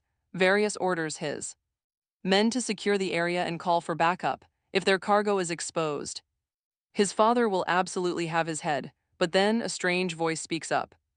Asking about the cargo, Various spins around. Who are these two standing right on top of their precious haul? One of them kicks the canvas aside, revealing that the cargo is actually a massive dragon. Its eyes look normal, clear of any parasitic infection. So that baby dragon earlier was just trying to save its mother. Alex quietly nods in agreement. Standing beside him, Deus throws out a sharp provocation. Asking if they had a peace treaty with dragons, he mocks them openly, saying that for a hero's family, they sure reek of a dirty conspiracy. Various fumes, realizing there are now a couple more bodies he has to dispose of. Alex anxiously whispers, asking why Deus is baiting them. Deus just smiles coldly. Simply curious about how strong a pureblood actually is, Various turns back and orders Shorty to handle the pair. Shorty has no clue who these two are, telling them to blame their own eyes for seeing the forbidden. He orders his guards to charge. Deus gets annoyed that Various is just walking away. So he snaps and tells Alex to kill everyone, but Alex hesitates, questioning. Since they are playing the hero's companions, Deus does not care. Alex points out that fighting a pureblood family ruins their hero ally disguise, making Deus realize that Various belongs to a holy bloodline just like Zeke. All hero families carry holy titles connected to their lineage tree names. Proving they are blessed, Deus jokingly asks if the first hero was a literal tree, since every hero family takes the name of whatever trees grow most in their region. Shorty grows furious seeing them chat so casually, shouting at his men to strike them down. Archers and mages unleash a massive combined barrage immediately. But the attack completely misses as Deus suddenly blinks right behind them. He notes they were targeted first, so they should wrap this up quickly. Before waking Zeke up, seeing them move that fast completely freezes Shorty in shock. Alex agrees that wiping them out is simple, but asks if it is really wise. Deus grows highly annoyed at Alex, asking the exact same question over and over. But Alex reminds him that he has to play the part of a hero's loyal companion. Deus snaps, sarcastically telling Alex to go ahead and beg them for mercy, but Alex points out it is likely too late for apologies now that they have witnessed their darkest secret. Deus completely loses his temper, yelling at Alex about what they should do. Alex asks if they should just run away, earning a sneer from Deus for being a total coward. Hearing this, Shorty turns bright red, with rage, ordering his men to kill them. Alex truly wanted to avoid fighting a hero's household, but there is no other choice. He releases his magic, triggering a massive and violent explosion. Meanwhile, Zeke remains fast asleep inside his carriage without a single care. A stray mage approaches, preparing a strike with Firehand. Alex acts fast. He takes down the threat as some swordsmen try to rush them, but Alex handles every opponent without breaking a sweat. An archer launches a magnum shot, but it is completely useless. Alex catches the arrow, throwing it back to kill the sniper. Next, a mage strikes with lightning, but Alex opens a portal to throw the attack right back. Easy. Alex loves this battle, but Daze is completely bored. Shorty begins to panic. Varys hits him, seizing back his weapon. Varys shakes those trembling chamelea branches, ready to unleash hell again. He strikes, but once the thick smoke clears from the battlefield, Varys sees the pair standing totally unharmed. He demands to know who they are. How could anyone slaughter his family guard so easily? Dodging his personal blade, he asks if they belong to rival noble bloodlines. Alex laughs. He tells Varys he is wrong, asking if he thinks every strong person is some highborn elite. Use your head, old man. Varys mutters, are they actual dragons? He does not even wait for their response. It does not matter. He has to silence all witnesses. Daze laughs. Hearing Varys talk about silencing them is pure comedy. There is zero chance of that, but Varys sees that smug smirk on Daze's face and feels something snap deep inside his soul. A massive aura erupts from Varys, releasing a terrifying shock wave. Daze grins at the light. Varys immediately lunges forward to attack. Varys has changed. He launches a vicious storm of strikes. But it is useless. He is still too slow. Daze dodges effortlessly, taunting Varys to move faster before he falls asleep. Alex sighs, should we go, but Daze declines the offer. He says the fun is just starting, mockingly asking if Alex is chickening out because of some hero. Alex just smiles at that, admitting his fear while casually regrowing his severed arm right there. That visual disgusts Daze, but Varys charges him, forcing a response. Daze gets serious. He wonders why Alex is even holding back. Against such weak trash, Varys swings wildly, desperate to hit him. But Daze laughs, you cannot even touch a single hair on my head. Infuriated, Varys unleashes another chaotic torrent of attacks on Daze, screaming the exact same question, are you a noble bloodline or what? Varys swings and swings, but Daze casually steps around every blow. Yawning mockingly, this legendary hero descendant has been a complete letdown. Daze expected so much more, but Varys is just a slightly faster fly. Pathetic, Daze is honestly too lazy to even kill him himself, muttering that everyone Varys previously defeated must have been absolute trash. Daze plants his foot firmly, invoking his lethal doom guillotine attack. But Alex suddenly jumps right in, taking the brutal hit himself. At that moment, Varys' chamelea vines also strike Alex. Daze snaps, demanding to know what on earth Alex is doing. Alex ignores him, spitting magic at Varys to knock him out cold. Daze is baffled. Why spare Varys after trying to avoid him earlier? He was terrified of him, but now he is blocking Deus to save Varys. Deus orders Alex to explain what is going on. Alex apologizes to Deus and lets him know that he does not care about Varys, but he does care about the world order. Deus gets confused and asks Alex if causing chaos, destruction, and murder is not his usual specialty. Alex explains that he still works within the boundaries of order. If word gets out that his master is alone on the surface, it will cause total chaos across the world and humans will keep coming like cockroaches, and even a baby will crawl over holding a knife because that is just how humans are. Deus does not care since he will just burn them. Anyway, Deus has actually been wondering about this for a long time, but he still cannot understand how these weak humans are supposed to beat him because it makes absolutely no sense. Alex does not answer and just smiles, making him realize there is some secret he does not know yet, but he will get his answers 20 years later.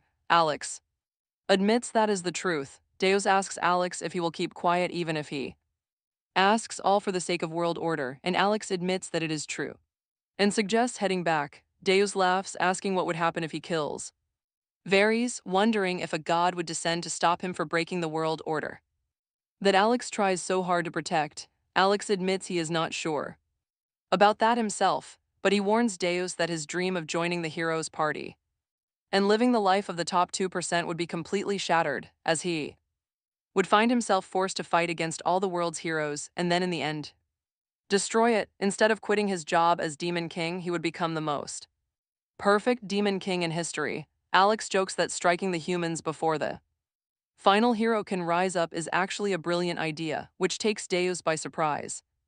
Alex decides to handle Varys himself and tells Deus to rest, at which Deus completely changes his tone and calls him an idiot for not getting his jokes, saying the Demon King's war has nothing to do with him. They should not get their hands dirty over nothing. Alex continues joking that all he must do is push all the way to the end and then it will all be over, but Deus pulls him away from Varys and tells him to quickly open up a portal. Alex opens the portal and Deus prepares to leave, saying he will follow right behind him after. Cleaning up their tracks, telling Alex to go ahead and get some rest. Deus worries about Alex's injured arm, but Alex shoves him right into the portal, saying, "A scratch like this will heal instantly once he returns to the underworld, so there is no need to worry." Deus steps inside, telling Alex to catch up quickly. Once Deus leaves, Alex immediately gets on top of Varys, furious at him for hitting one of the 7 dukes of the underworld.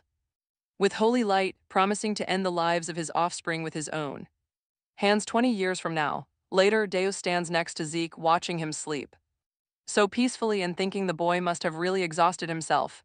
Deus wonders what will happen after 20 years, finding all these grand rules and orders incredibly annoying, planning to ensure that the fateful day 20 years later never arrives. He wonders why the dragons are causing such a mess and if that foolish dragon even knows what has happened to her own children.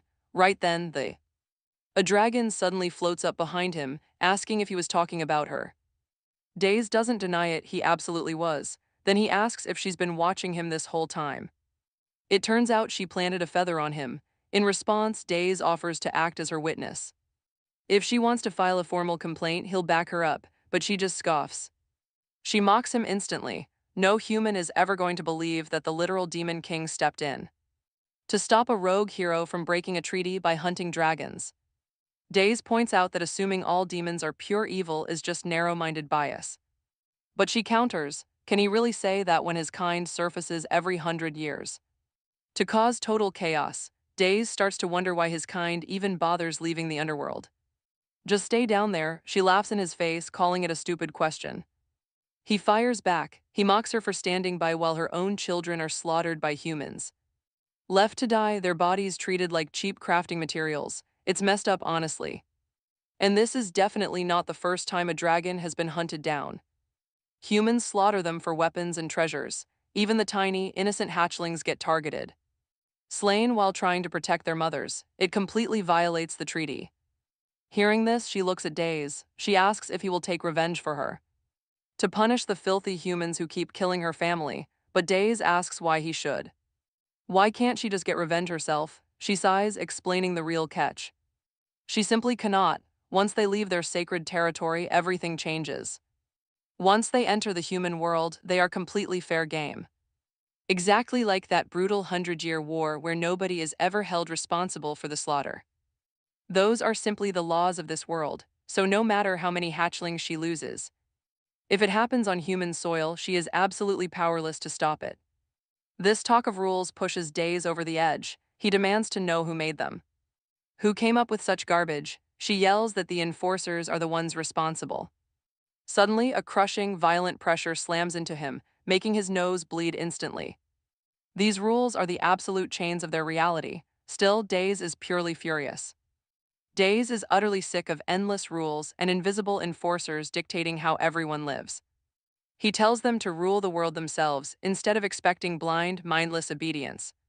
Refusing to follow random orders, he stands firm, earning her unexpected respect. To withstand that crushing divine pressure in a weak human body is absolutely insane. He might act dumb, but he is still the Demon King. He warns her to watch her mouth.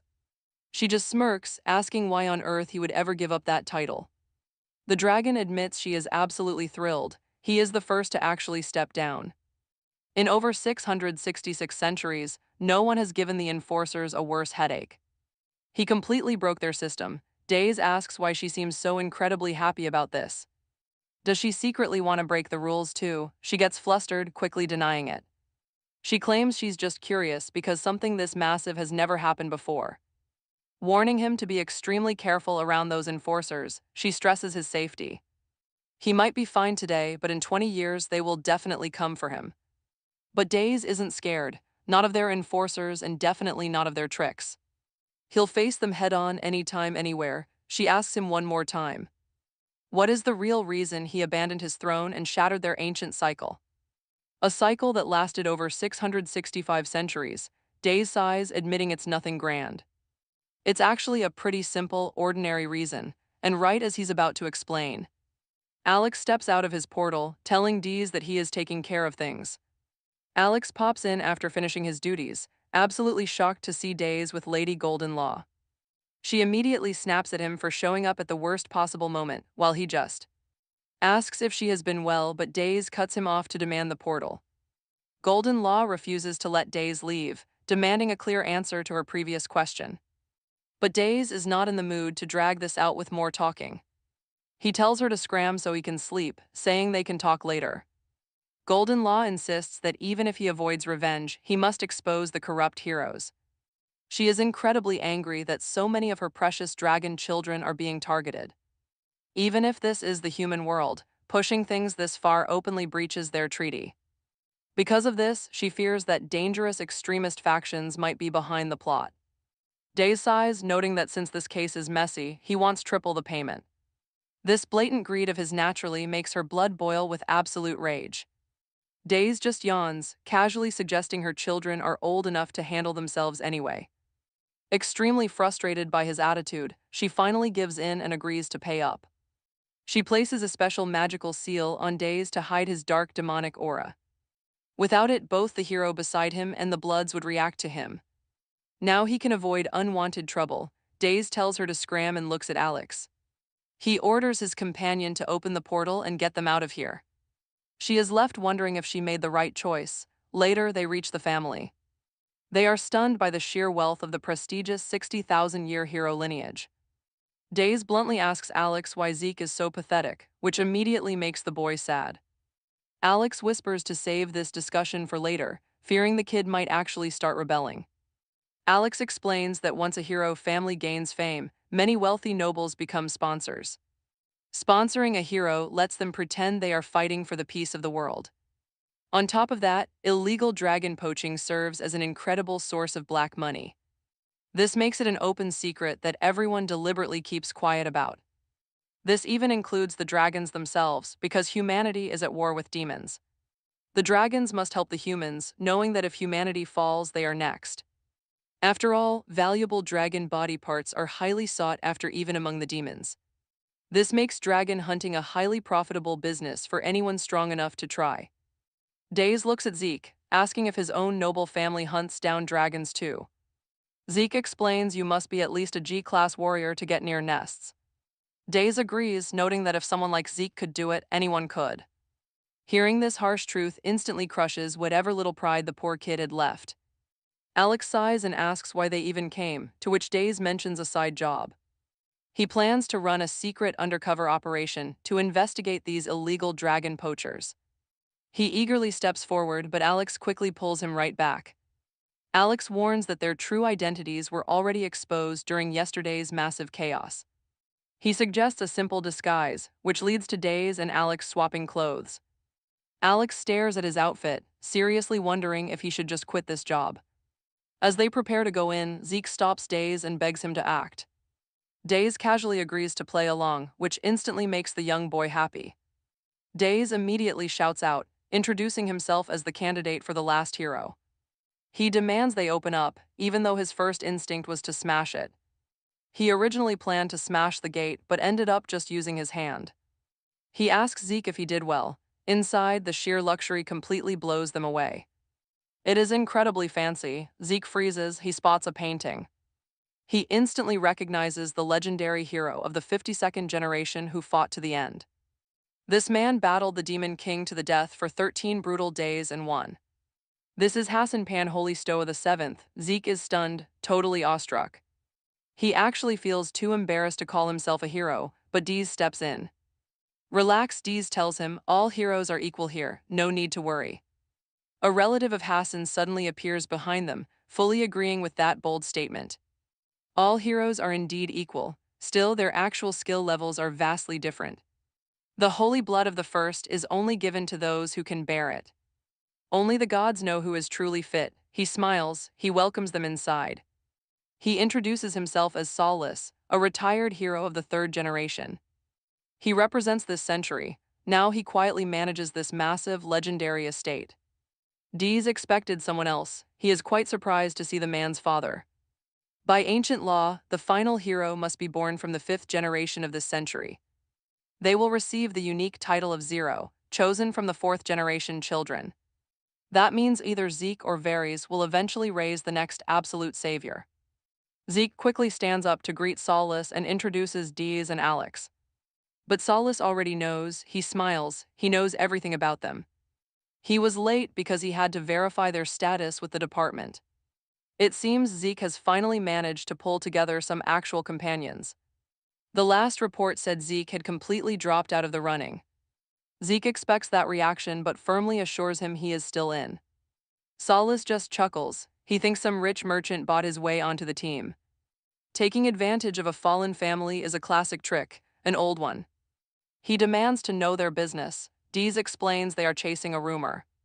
Saulus instantly frowns, he is annoyed, he hates that casual tone. Dees taunts him back, he thought they would speak as equal heroes. He asks if the old man expects noble treatment just because he retired. Saulus just laughs, classic, he admits he used to be just as arrogant. But he warns them, there is always a sky above the ceiling. Zeke laughs it off, saying everyone knows about the low D-rank heroes. Saulus asks about these rumors. Dees reveals they are looking for something rare. They want rare materials, top-tier stuff, things hidden away. Saulus chuckles, warning them that they probably cannot even afford his inventory. His family only deals in the absolute rarest treasures on the market. We are talking obsidian salamander teeth and the black essence of a Lich King. He mentions priceless artifacts like the heart of a legendary mountain giant. Dees immediately waves his hand. Trash, he wants real treasures. He does not need small stuff, he wants something far above giants. Saulus breaks into a cold sweat. Only one creature fits that description. Dragons, Dees smiles. He drops a heavy bag of coins on the table. He explains that their young hero needs proper gear to fit the role. They specifically want custom armor forged from the scale and bone of a dragon. Saulus stares at the bag, shocked to find rare lava stones from the demon world. Saulus reminds them that a peace treaty officially stands between humans and dragons. Trading dragon parts is strictly illegal, and his family never touches such shady business. They do not do illegal deals, offering other rare materials for their armor instead. Dees tells Alex to get ready to pack up, then questions Saulus about those sellers. He wants to know who loaded that dragon, convinced he spotted the holy Styria crest. That sacred crest was on their airship. Saulus asks Dees why he sounds so certain. Dees sneers back, calling them late-blooming rookies desperate to catch up in the race. They started late, desperately rushing around and hearing things they never expected to. Since they are scrambling everywhere to get ahead, they see things they really should not. Saulus finds it unfortunate, warning they should have been much more careful. Dees counter-argues, knowing a grand tower takes ages to build but seconds to ruin. It takes ages to build a tower but just a single moment to demolish it. Since they are new, they probably do not know how to handle the heroes yet. It is easy to make mistakes, like letting secrets slip to the public. Rumors that the old families are greedily keeping all the best loot.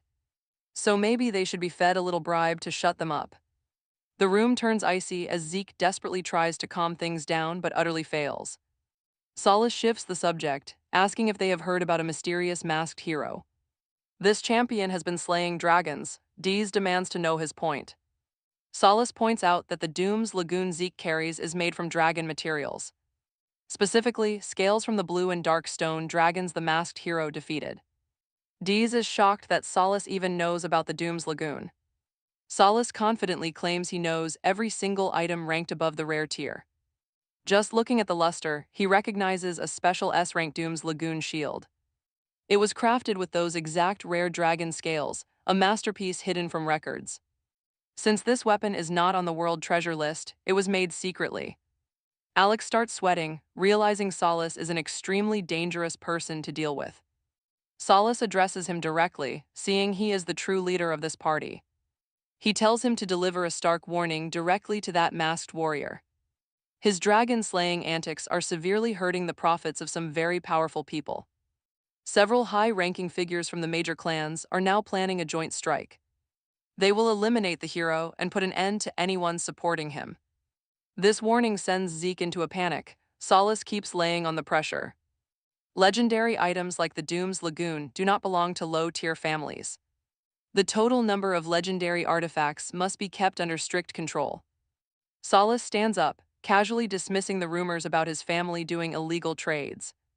A noble house like his would never deal in contraband dragon parts.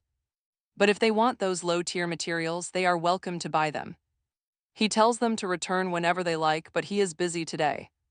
Solace walks off, leaving Dees to grumble about how much these nobles suck. He does not mean to judge, but he is totally judging like a gossip. To Dees, it is obvious the high nobles just want to crush competition. They want complete control of the market, and that is their real secret. That explains their massive success and how they manage to stay on top of the trends. Dios bets that for decades, those top heroes have just been brown-nosing high-ranking nobles. They possess the absolute best connections and the most elite loot. Zeke is completely stunned by Sir Solace, truly believing the guy was a fair and righteous leader. Now he starts doubting every single hero he ever looked up to. Days mockingly comments on how incredibly rotten humans really are, stretching a very dark, satisfied grin. He jokes that they seem to be the only kind ones around. Alex stays completely silent but grins widely, while Days notes their massive historical streak of victories over them. Humans won 665 times. Alex sweats but keeps smiling. Days casually slaps a heavy arm over Zeke's shoulder, congratulating him on becoming their target. Zeke is totally confused. Days reveals the big bosses are plotting.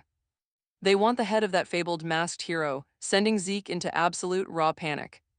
He starts crying, certain some massive noble family is coming next. Terribly frightened, Zeke begs Days for advice, so Days designs a grand plan to cope with this. Days promises it won't matter if those punks attack in huge groups. He tells Zeke to focus on running the store since the elites will bring trouble. Looking around their weapon-filled shop, Zeke seriously wonders what Days is smoking. The plan is simply for the famous masked hero to completely stay in the shadows and lay low. However, Days has one final mischievous job to perform first. Alex stands frozen like a stone statue, watching Days begin to outline their sinister plot. They have a few remaining loose ends to settle before they can leave. Namely, they must destroy the corrupt Holy Stoya family and their entire illegal dragon poaching cartel. This way, they can sell the golden law for triple the price. Under a bright midnight moon, the trio silently makes their way through the city. Days immediately notes the Holy Stoya family owns a giant private lake. That luxury triggers his intense jealousy. Meanwhile, Zeke suddenly pauses, adjusting his mask before asking Days a question. He wants to understand the exact strategy they are using right now. They are sneaking inside to locate the hidden dragon carcass to secure solid proof against the family. To the masked hero, this whole setup feels like standard robbery. Days cheerfully agrees. Hearing this, Zeke raises his hand in very excited, sheer confusion. If they are stealthily sneaking in, why walk down the very center road? Suddenly, a massive foot steps forward. Two guards approach them. Zeke panics immediately, whispering they must duck behind cover right this very second. He thinks they are totally done for, but Days remains unfazed. The guards stand tall. Watch Zeke completely lose his cool as the tension peaks now. Amazingly, the soldiers walk right past them without giving a single glance. Zeke suddenly realizes that Days secretly cast an active invisibility spell directly over both of them. His eyes sparkle, Days moves ahead and Zeke quickly scurries after. They wander through the beautiful castle interior, with Zeke completely mesmerized by the masterfully crafted buildings. Catching up, Zeke doubts there is actually a real dragon here. Furthermore, he suddenly realizes that Alex has not been walking alongside them for quite some time now. Days explains that Alex went ahead to begin the heavy work. Continuing forward, Days coldly calls Zeke a total failure, asking if his family ever lived this nicely. Zeke nervously replies, telling an old story about how poor his ancestors were. Days claims that Zeke's family simply never worked hard at all. Zeke sadly agrees, explaining his father and grandfather were just low-ranked heroes themselves. Days immediately questions how they even managed to get ranked. First, they apparently had to pass a test and graduate from the Hero Academy. Dios thinks that is a total joke, but Zeke insists it is absolutely real. He even plans to send his younger siblings there, explaining how the hero management works. They are basically just greedy businessmen selling off the future of regular people. As they walk, Dios calls Zeke a failed product again, asking if he actually understands. He asks if Zeke knows that what they are about to do is far from being heroic. Is he really okay with sneaking into a hero family's home just to rob them? Zeke goes completely silent, knowing this is indeed a crime. He realized that Dios is actually the one fighting for what is right. Seeing the true nature of Sir Solis made him realize Dios is the righteous one. Sure, it looks like simple theft, but it is actually for a much greater cause. They have to stop those corrupt nobles from hoarding and controlling all the rare materials. Zeke used to doubt Dios, but knowing the ugly truth about Solis changed everything. He asks if Dios deliberately provoked Solis just to expose his true colors. Dios definitely did not plan that far ahead, but he lets Zeke believe he has a massive brain. Zeke keeps talking, asking Dios if he remembers what he said during their very first meeting. He told him this was a real chance, even though Zeke had already abandoned his dreams. Becoming a hero seemed impossible for someone like him, but now everything is different. Plus, he even gets to wield this incredible shield, all thanks to Dios. Zeke knows he did nothing to deserve this chance, and he sincerely thanks him. He says he does not care about stealing if it means his siblings can survive. His goal is to make sure those kids are never branded as failures. Zeke vows to break the cycle so this crushing poverty never passes down to them. He promises to raise them to become an amazing hero and a brilliant scientist, even if they do not fight on the front lines in the 666th war. He will make sure they can support from the rear and have their own hero portrait, just like that grand painting they saw hanging back at Sir Solis's mansion. The future of his family is on his shoulders, the proud holy bitch family. They will be remembered for fighting against the Demon King in that brutal war. Dios asks where Zeke fits into all this, wondering what he actually wants for himself. Is he truly satisfied just sacrificing his entire life for the sake of his siblings? Zeke clenches his fist, speaking out with absolute, unwavering determination in his eyes. This is all he wants, vowing to end the poverty of the holy bitch family. In his generation, he will go to the absolute ends of the earth to achieve it. Dios smirks, realizing he chose the right partner, promising to see this through. He calls out to Alex, who suddenly appears, confirming he found what they needed. Dios orders them both to head straight toward the criminal's hidden secret room. Alex is ready to move. Dios asks if he secured the target item. Confirming the news, he adds that he even grabbed the clan member list. He reads it off, revealing 76 noble family names written on the parchment. These families have ancient histories and stellar reputations, shocking Zeke to his core. He recognized them from his hero textbooks. Talk about a complete slap in the face. Dios then asks about the hidden dragons, and Alex confirms his darkest suspicions. The dragons are kept deep underwater, right in the lake Dios has grown to like. No more hiding. Daze is eager to start, so Alex casts a magic bubble over their heads. It wraps around Zeke and Daze, giving them the ability to breathe underwater. Daze and Alex plunge right into the deep water, leaving a terrified Zeke behind on land. He yells for Daze, but his friend is already gone, forcing Zeke to jump in too. Zeke panics and holds his breath, but soon realizes the magic bubble actually works. As he swims deeper, he spots Daze and Alex already approaching the massive beasts below. Massive dragons are chained up, their terrifying presence making Zeke shiver in fear. They growl, their glowing red eyes locked on Zeke as Daze and Alex float nearby. Daze and Alex float closer. Records show how the families harvest these dragon scales. They would harvest the scales, heal the wounds, and then repeat this cruel cycle forever. It is an absolute nightmare, basically a living, breathing factory for dragon scales.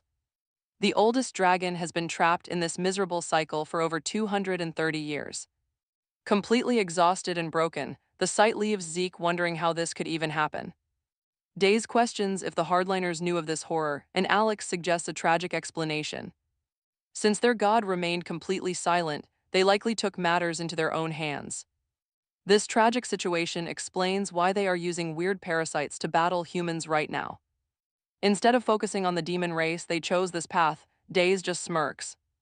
Honestly, he gets them. He would probably try to destroy everyone too if he were in their shoes.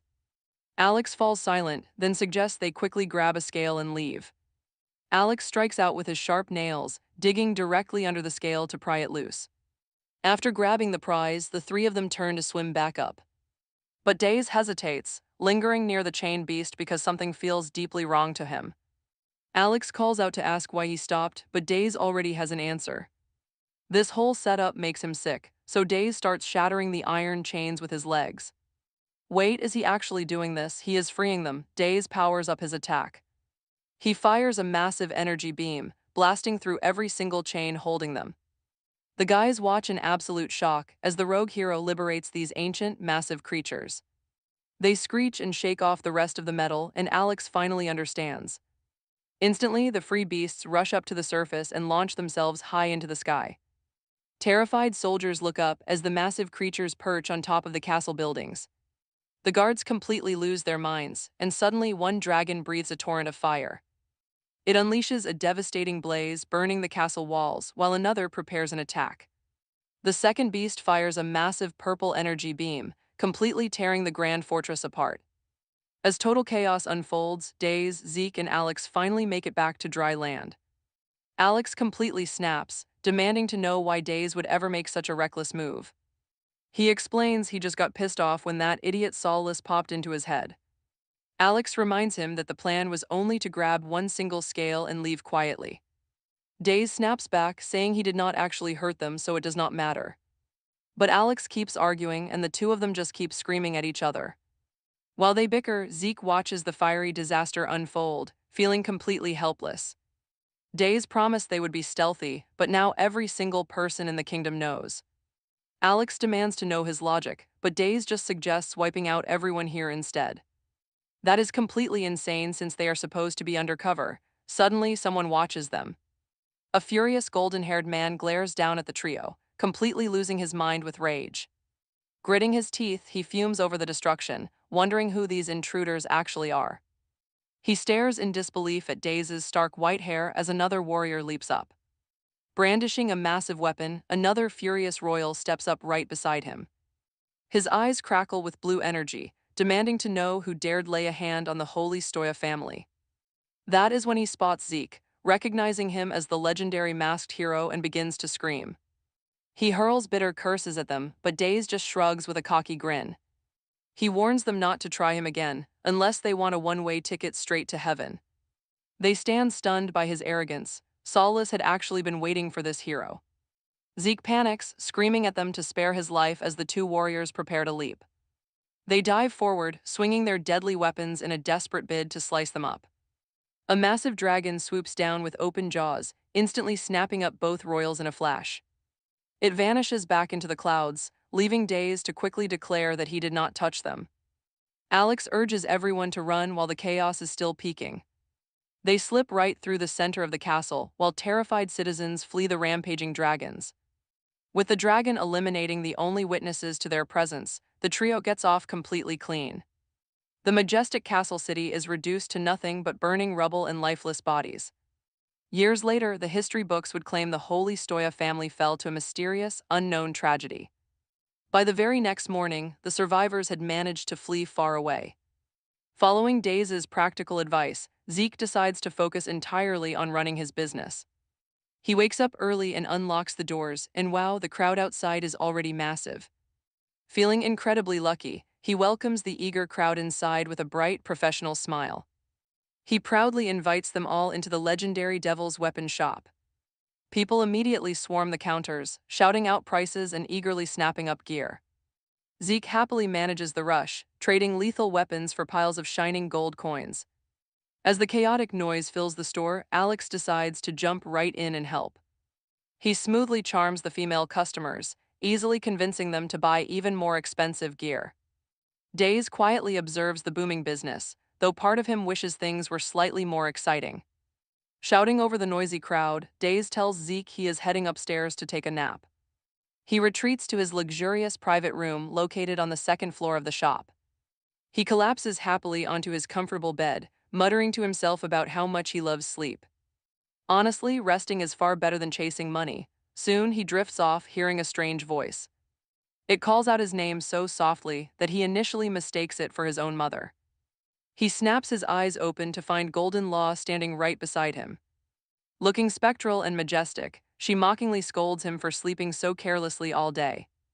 Days simply asks if she witnessed the entire disaster over at the Holy Stoya Castle. He hands over the clan registry, and she confirms that she watched every single detail. It was a massive, blatant violation of their long-standing peace agreement. Curious, Days asks if this means they are finally going to war with the humans. Golden Law looks at him in total disbelief, asking exactly who they would be fighting for. Honestly, he does not care about the politics, he just wants to make sure he gets paid. He points out that this corruption has been brewing for years, demanding how she missed it. Because she refused to step in, the hardliners decided to take absolute control of the situation. Golden Law quickly denies this, keeping her composure despite his sharp accusations. She admits the hardliners are corrupting things to provoke the humans.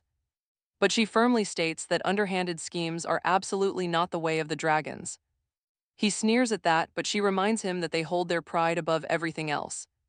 They refuse to stoop to that level, choosing instead to charge forward until the very last person fell. She tells him flat out, they would never use a friend, lover, or family member to get revenge.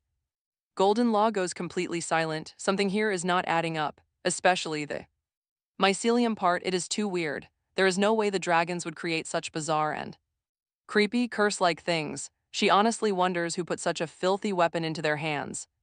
She realizes someone is exploiting the children's anger. Right then, Dees completely loses his mind. He starts screaming at Golden Law, saying everyone already knows exactly what kind of mess her kid has been making.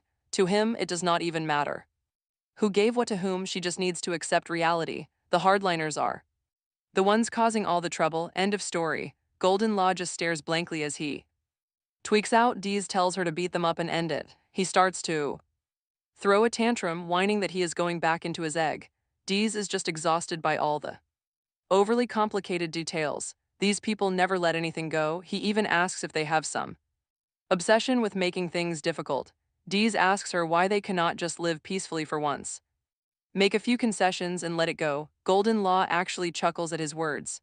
The thought of a demon king preaching about peace is hilarious. She openly mocks him, calling him defective. Dees calms down a bit and tells her to just let them be. He calls the dragons absolute idiots for trying to mess with humans.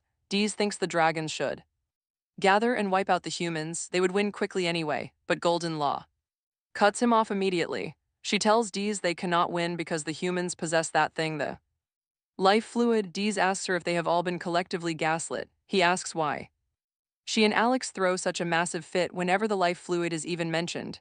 Golden Law tells him he has not seen them on that day. Individually they were absolutely nothing, but everything will change in 20 years when they finally bloom, the promised day when Dees is destined to descend. On that day those humans will never give up. With a cross upon their backs they will rise again, even when they fall. No matter how many times they are completely crushed, they will rise again and again.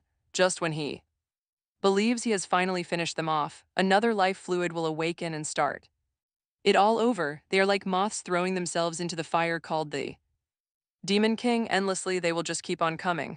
Golden Law warns Dees that eventually, when he finally faces them, real fear will creep into his heart. Fear of their courage and of what they are truly capable of. The ultimate manifestation of this belief is the last hero, Dees' true nemesis, whom he will face in 20 years. Golden Law becomes deeply concerned and warns him that on that day he will not just be fighting humans, he will be fighting the endless courage, keeping them victorious for 66,580 years. Dees just laughs childishly, instantly shattering all the seriousness. He says, imagining Zeke like that hero is funny. Dees asks if they can just finish off the third and fourth generations right now, since the last hero is only born in the 100th year. He suggests that if the demons invade and end the third and fourth generation now, the last hero will not be born and the Demon King will win easily, or that they could wait 20 to 30 years and let the hero grow old. Demons have long lives, so they could invade later. Golden Law blows steam. She says he is the one who decided all this 100-year stuff. Dees says the kids resurrected him without his permission. Apparently they have been running things like this since birth. Golden Law sighs, agreeing that if it has always been done this way, then it must be. But then Days suddenly stops to wonder why they were even fighting this whole time. What is a Demon King anyway? Golden Law gets highly irritated by his nonsense. He asks her if she ever found this entire world a bit strange. The demons lived without the sun for 60,000 years, making their war seem pointless. Why struggle so hard to reach the surface when they could just stay underground? Golden Law simply replies that the surface is blessed and the underground is cursed. Hearing this, Days begins to question why God only blessed the surface. If their creator had just shared the warm sunlight, they never would have fought. Golden Law struggles to find a proper answer as Days continues to question divinity. She desperately argues that God is the absolute being who created everything. But Days only presses her further. Getting fed up, Golden Law snaps back that she does not know the answers either. She honestly wonders if he is having a midlife crisis at 80. Staring into the sunlight, Days sighs, wondering if he is truly the only sane one. Golden Law flat out calls him an idiot, but Days just shrugs it off. He tells her to leave so he can sleep, which actually makes her giggle a bit. Listening to his bizarre rambling somehow managed to clear up her heavy mood. Looking at him, she wonders what the point of their grand conflict ever was. Days jokingly shoos her away, but she mentions having one final request before leaving. She wants him to locate the person distributing that strange mycelium to her children. Days points out that if a deity cannot find this top-secret info, how could he? Golden Law hints that the specific demon duke hanging around him might hold the key. During the 540th war over 10,000 years ago, a demon duke caused chaos. He drafted hundreds of young dragons, sparking a rebellion that nearly changed everything. That rebellion almost wiped out the dragon race, led by the legendary Duke Alex. Days freezes in shock, realizing Alex was actually telling the truth about his past. He was indeed a genius tactician, and Golden Law notes he could easily sneak in. Before stepping away, she admits that she actually agrees with his strange thoughts. This entire world might actually be a very weird place after all. She vanishes through a portal, just as Alex bursts in shouting about a crisis. Days just wants to sleep, but he instantly bolts upright when Alex presents a vial. Inside is the notorious puppet mushroom, glowing with an ominous purple light. Alex explains that analyzing the dragon's mycelium pointed directly to this exact plant. Its mind-altering side effects have been amplified by 1,000 times. Days still wonders why that matters, but Alex delivers some devastating news. This highly toxic mushroom only grows deep within their own demon territory. But get this, only one specific person can manipulate such cursed things. The infamous incarnation of Plagues himself, the terrifying Duke Dash, is behind this. He is the absolute master of cursed fungi, making him the prime suspect. Alex suggests sweeping it under the rug, but Days angrily yells at him. How can you cover up a giant dragon causing massive destruction? Alex smugly corrects him, noting it is actually a 66,000-year-old beast. Days realizes with dread that their own side might actually be the culprits. Days. He knows the infection was clearly spread by the demons. No one else stood to gain anything. From making dragons and humans tear each other apart, suddenly a realization hits him. He remembers the Civil War and completely snaps at Alex, blaming him for starting it. Alex desperately tries to deny these heavy accusations. He plays it off, claiming his methods are precise, not like the sticky mycelium mess. Dees agrees and a heavy silence falls as they think. Then Dees asks him directly. He asks why Alex did it. Alex starts sweating, nervously asking what his lord means. Dees asks again why he used mycelium to provoke humans, and Alex admits his true goal. The humans and dragons destroy each other, but Dees counters that if he wanted that, he should have used poisons or curses that humans use. Any investigation would expose this. As a demon plot, Dees then asks if Alex knows the master craftsman Dashu. Since he recognized his work instantly, Alex confirms, noting how many times they met. During their 665 centuries of warfare, constantly clashing on the front lines. Dees finds this incredibly strange. He knows there has to be a deeper secret here. So Dees orders Alex to call Dashu. He plans to use a special demon technique to extract the truth from him, but Alex reveals he already checked his workshop. In fact, Alex searched the entire demon realm without finding a single clue. Dashu has completely vanished. This bizarre string of events makes Dees lose his mind. He only wanted a peaceful life, but this endless chaos is driving him crazy. Fed up with Alex's reckless schemes, Dees shifts his focus to the Grand Duke. Since only Dees can command Dro, a shocking realization suddenly hits the servant. Could Dees be the mastermind behind everything? Alex explains how he stirred up the cartels and rattled the top-tier heroes, leaving the entire world on absolute edge. He also leaked the clan list to the Golden Law, destroying the peace treaty. With that list exposed, the hardliners will never back down, forcing a brutal war. No matter how much Dees wants peace, the fragile balance is officially shattered. The old alliance has collapsed, setting off a massive chain of chaotic events. For the first time ever, a colossal three-way war between humans, dragons, and demons is actually unfolding.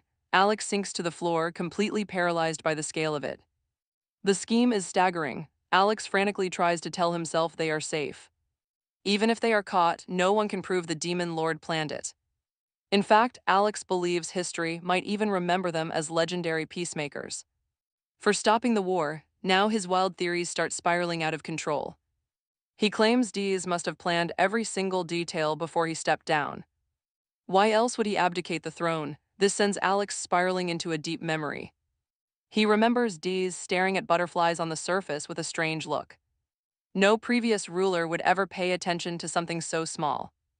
To Alex, this obsession with the upper world felt dark, almost sinister.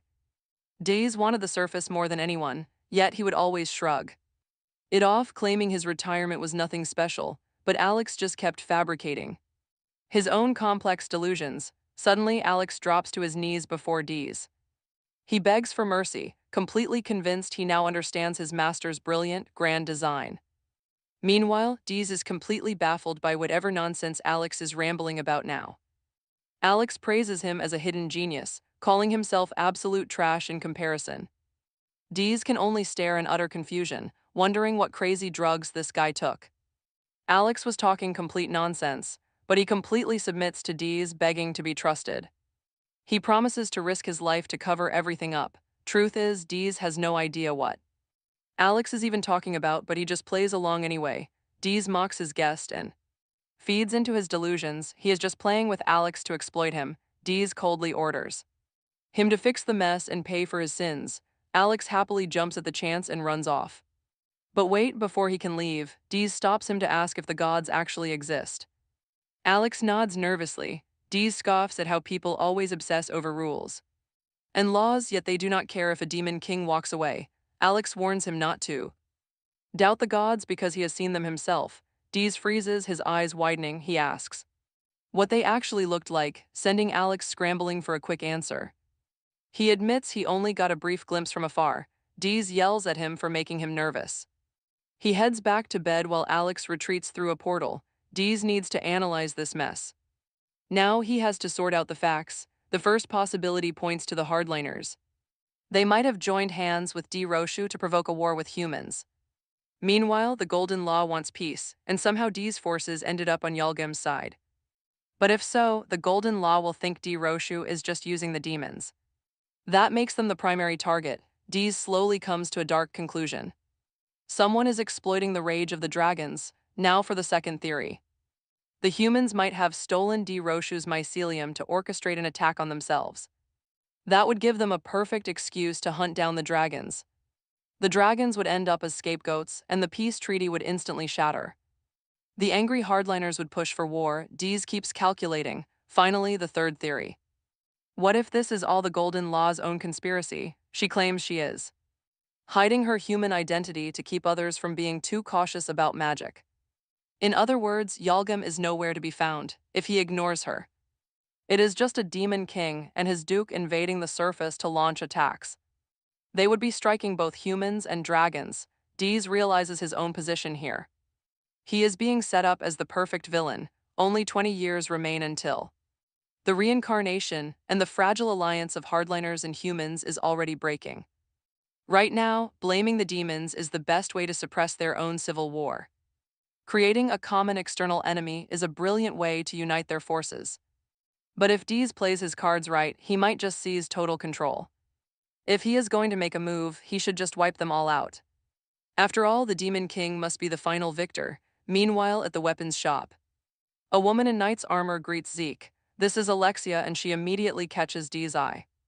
Zeke introduces her to Dees as his old classmate from the resistance school.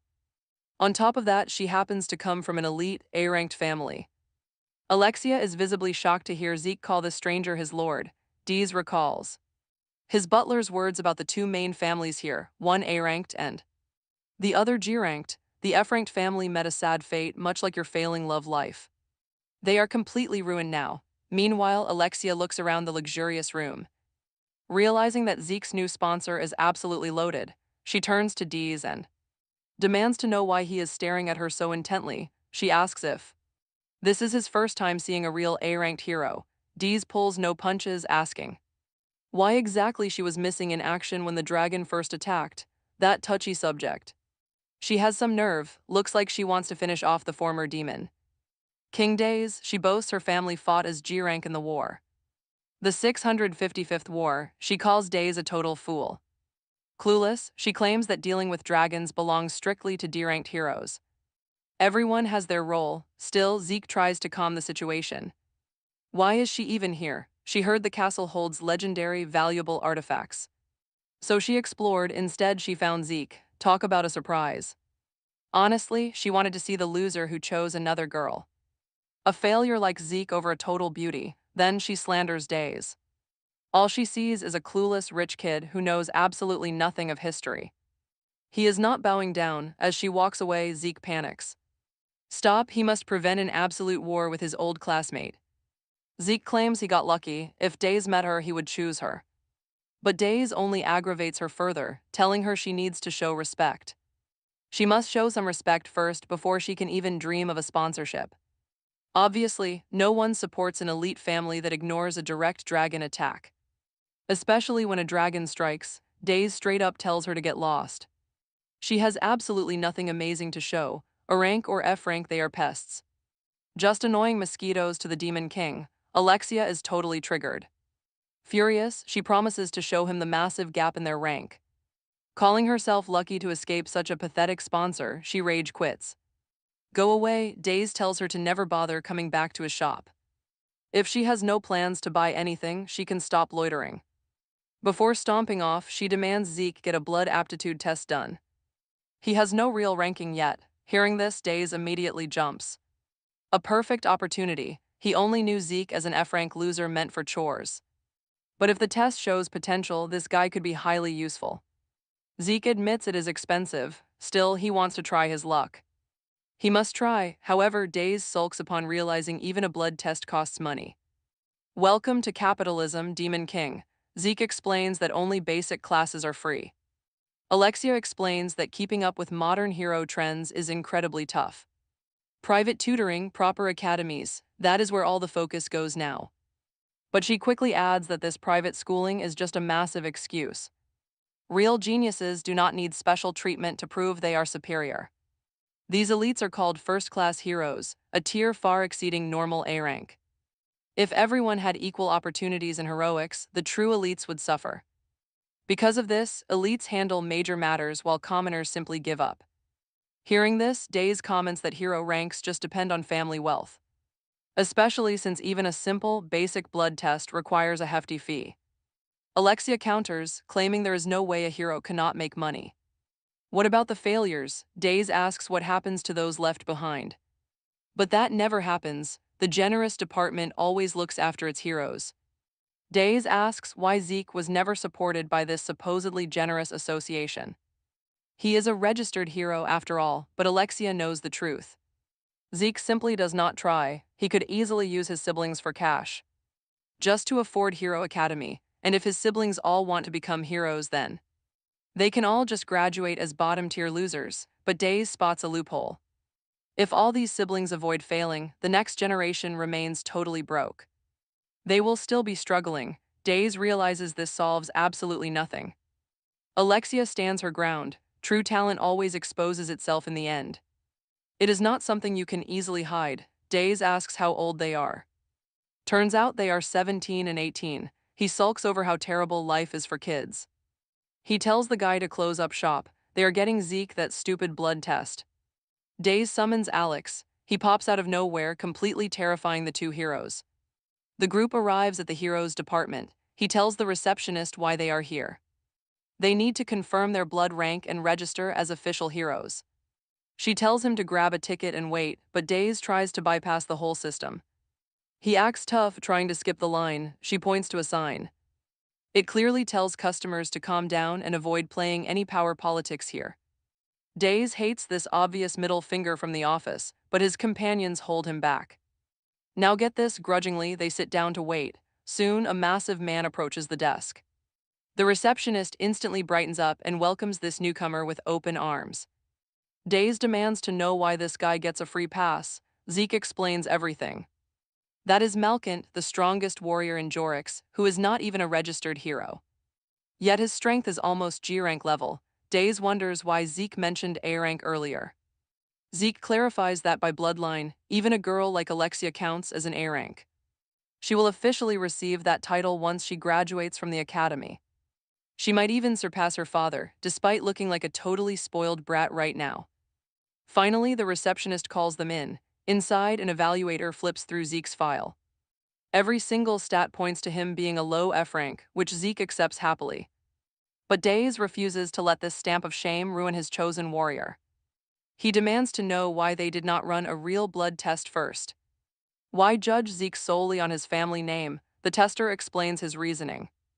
He was just trying to save the kid some cash, knowing how poor he is. Days asks for the price and slaps down 5 gold coins without hesitation. The man fetches the testing kit while Days fumes like a protective mother. Zeke humbly thanks him, saying he really did not need to spend that much money. Days snaps back, is he seriously willing to die over 5 measly coins? Honestly, the more he learns about how this place works, the madder he gets. The tester brings out a bizarre contraption and sets it on the table. It checks the absolute purity of a person's blood, looking like absolute magic tech junk. He tells Zeke to place his hands directly onto the glowing crystal. The machine will handle the rest. Zeke nervously reaches out toward the gem. The second his finger touches the surface, it flares up with intense light. Suddenly, the device spits out a paper receipt in a pretty creepy way. Look at that. The paper clearly shows that Zeke's blood purity is a whopping 10%. The evaluator stares in pure shock, but Days complains that 10% sounds awful. He demands to know the actual rank, but the guy is completely speechless. He mutters that there must be some kind of error with the reading. If they want a retest, it will cost another 5 gold coins. Zeke tries to intervene. He thinks they are just being sore losers. The tester proceeds to finalize his rank. F rank, but Dees cuts him off, telling him to do his job right. Since Zeke's blood purity is 10%, he demands the proper rank. 5 gold is massive. Dees demands to know what is wrong with F rank if the tester keeps pulling faces. He explains Zeke is 4th generation, but the blood purity among 5th generation heroes barely ever scrapes past a tiny 9%. A 10% score is unheard of in history, making this highly likely an error. Even legendary D rank matching dragons has only 6% purity. The tester insists the device is totally broken and these mistakes are common. Give him 5 more gold or else he will assign Zeke F rank, leaving the kid completely broke forever. Dees demands a B or D rank instead, but the tester argues that B rank is way too high to just hand out on a whim. 10% for 4th generation hero makes no sense. Dees locks in his haggling spirit, handing over 5 more gold coins, demanding 5 back if the device reads 10% again. The tester suddenly realizes exactly what kind of guy Dees is. A guy who drags poor kids from the sticks with no idea of their potential and treats them like absolute royalty, secretly hoping to strike it rich. If they succeed, Dees keeps them. If they fail, they are tossed aside. And a new target is chosen. Sure, Dees might be helping the poor, but handing out inflated ranks way above their level is straight-up deception. Ranks dictate dangerous quests. You cannot just fake these things. Sending fake ranks on high-stake missions is suicide. Dees asks if he is done talking because to him it all sounds like total garbage. He tells the tester to take the bet or just give Zeke a B rank instead. He adds that he will be really annoyed if Zeke gets a D rank too. So the guy better choose wisely. The tester starts sweating. Talk about a cornered rat. He knows the system error excuse is a lie. But if the machine reads 10% again, he is in deep trouble. 5 gold is pocket change to a monster like Dees, but to him It is a full month of hard wages, plus the kid looks useless. Without his wealthy sponsor, he decides to just get rid of them. He offers a C rank for Zeke, spinning some fake speech about caring. For the boy's safety, he claims B rank monsters are way too dangerous. On someone with an F rank, meaning Zeke will end up dead, D's accepts the C rank before the guy changes his mind. The tester stamps the paper and offers a fake congratulations from the Hero Association. Zeke stares at his official paper, completely stunned. Later, Deez and Alex walk the city streets while Deez brags about outsmarting the corrupt tester. The guy was boldly demanding 10 gold coins, but the very moment Deez demanded half of it back, he crumbled instantly. Zeke follows them silently. Clutching his card, he still hears the brutal mockery of his old classmates, laughing at his weak bloodline, calling him a useless waste of space, who should just drop out of academy and give up his pathetic dream. He remembers begging on the freezing streets as a child, desperate for any scrap of food for his siblings, but now, thanks to Days, those big dreams are finally coming true. Zeke looks at Days, silently thanking him for being the only person to ever reach out and lend a helping hand. For the first time, Zeke feels a genuine warmth inside.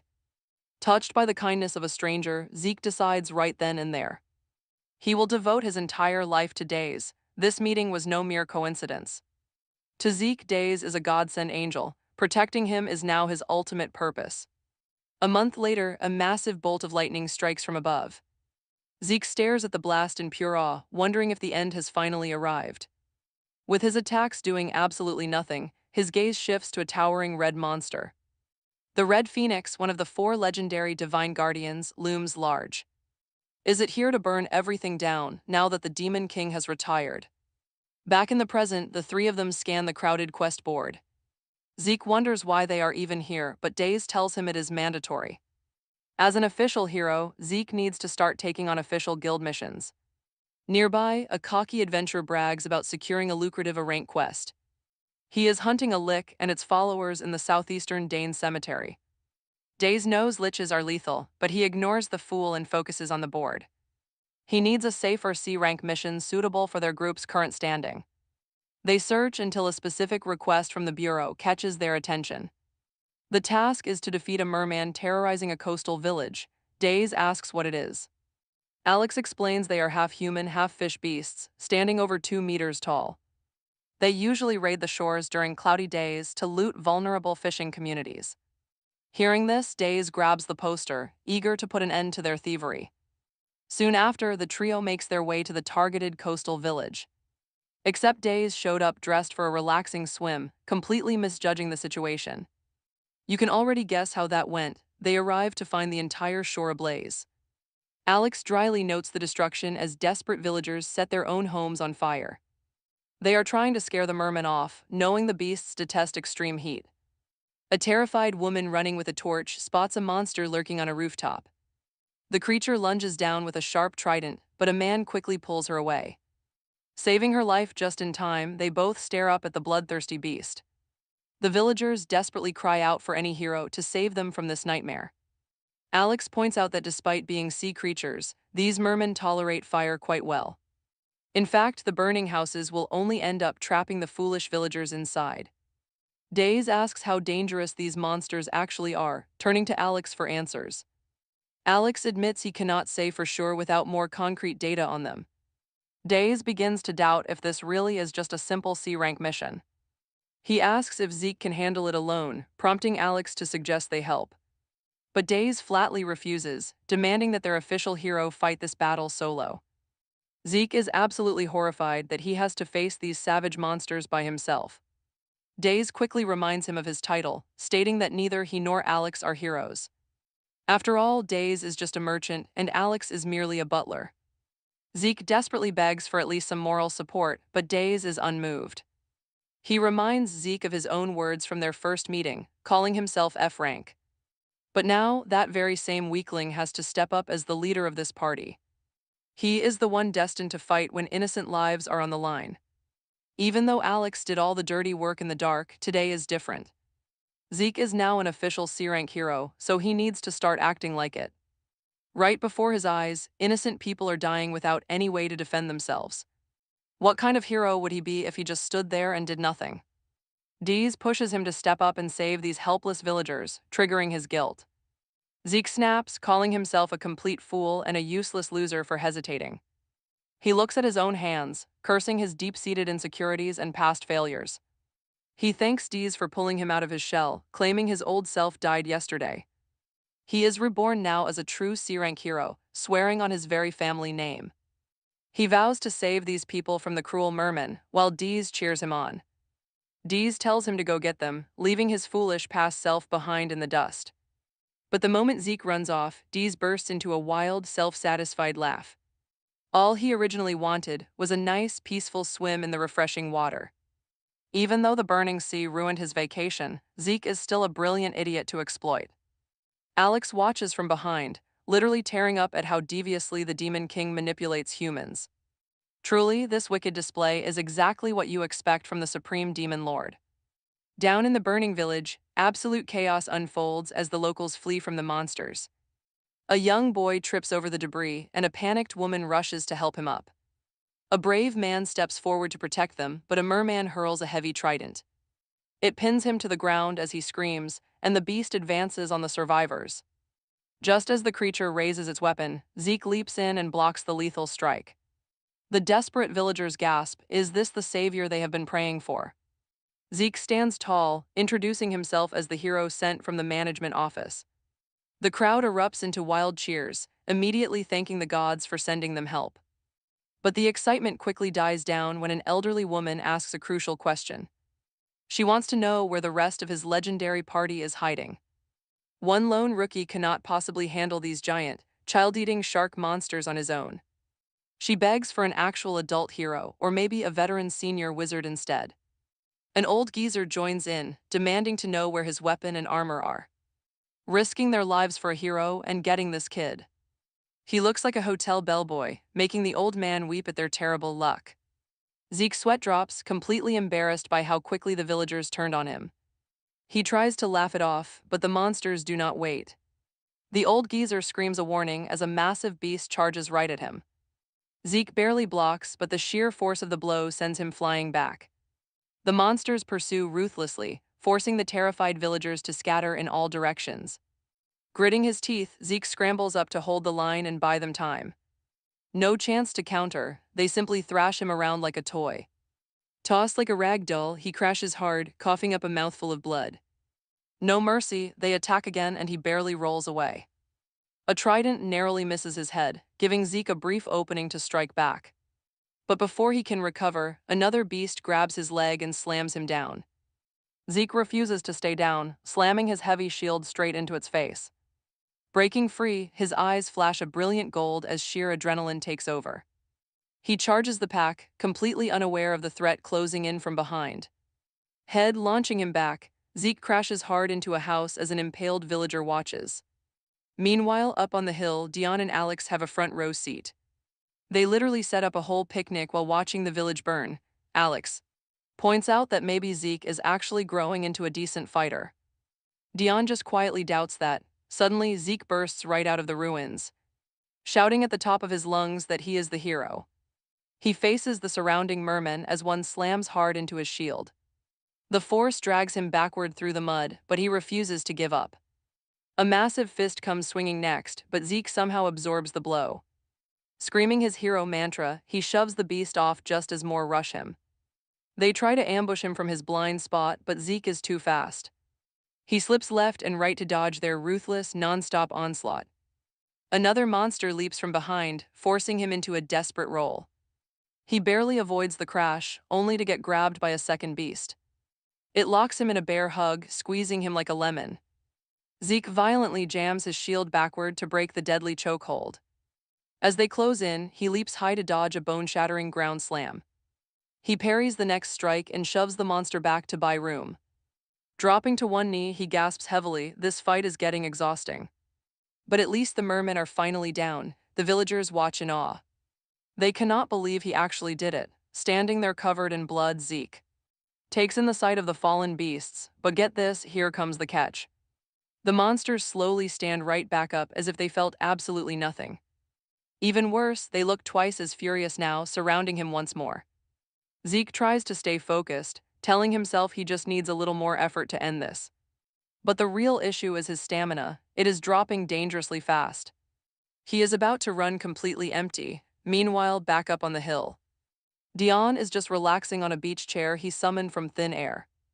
Alex nervously asks if they should step in since Zeke is taking a massive beating. Dion tells him to wait, confident that the kid is not quite done yet. He remembers how Zeke managed to dodge attacks from an actual dragon before. Alex does not argue with his boss and simply sits back down. Back in the chaos, a merman hurls a trident directly at Zeke. He flips wildly through the air and crashes hard onto the dirt. Looking up, he sees the monster grinning. Zeke refuses to quit and slams his shield down. The beast dodges, so Zeke pivots and strikes right at its head. But he is completely open. Another merman ruthlessly slashes him across the back. Zeke hits the ground yet again, screaming in absolute agony. Honestly, he looked way happier when he was just working at the hotel. He glares up at the grinning monsters as they close in to finish him. A heavy fist rains down, but Zeke barely manages to raise his shield. He literally starts begging for backup because he has reached his absolute limit. But they show no mercy, absolutely unloading on him like a pack of bullies. The horrified villagers can only watch. Suddenly, a brave kid named Noah rushes forward. He charges the beasts as the other villagers desperately try to hold him back. Is jumping to his doom, Noah warns the villagers that their hero is in serious danger and blames them for just standing around and doing absolutely nothing to help out. The villagers band together and charge at the merman, determined to save Zeke from a brutal beating. Days watches the crowd make a desperate attempt to rescue Noah. With great curiosity, the villagers seize the merman from behind, attempting to pull him away from Zeke. They scream at the beast to get away from their beloved hero. They yell that they will hold the monster down so he can end this quickly. Zeke agrees, and despite his battered and broken body, he struggles to his feet. Shield in hand, he slams it directly into a merman who goes flying back. He crashes into a building. Zeke keeps repeating this, taking them down easily. One by one, but while he is distracted, a beast grabs the old man in his claws and starts squeezing the life right out of him. Zeke sees that the poor elder is way too far away to reach in time, yet he throws his shield anyway. It makes impact with the merman's neck, slicing his head clean off and freeing the elder. From a grim fate, like some budget Captain America, the shield flies right back to Zeke, who warns the crowd to step back from the remaining sea monsters and give him some room. He hurls his weapon again, slicing through the targets. Like cheap fish at a busy market, but with his hands empty, a beast charges straight at him with a sharp trident. Zeke realizes he is completely wide open too. A deadly strike, but before it lands, the shield returns, slamming hard into the attacker. It slices straight through the monster and lands safely back in Zeke's grip. He scans the area, looking at the fallen beasts scattered on the ground. It looks like the battle is over and this mission is finally complete. He happily inspects his trusty shield, showing it some love for being such a lifesaver during the fight. Suddenly, the relieved villagers gather around Zeke, cheering loudly and praising him as the greatest savior in the entire world. They thank him deeply, but then a sudden realization hits them. More monsters are still roaming other parts of the village, and many are still in mortal danger. Zeke wastes no time and dashes in the direction they point. But this time he is not fighting alone. The brave villagers rush right alongside him to drive the beasts out of their home, planning to use the same tactic as before. They will pin the monsters down while Zeke delivers the decisive finishing blows.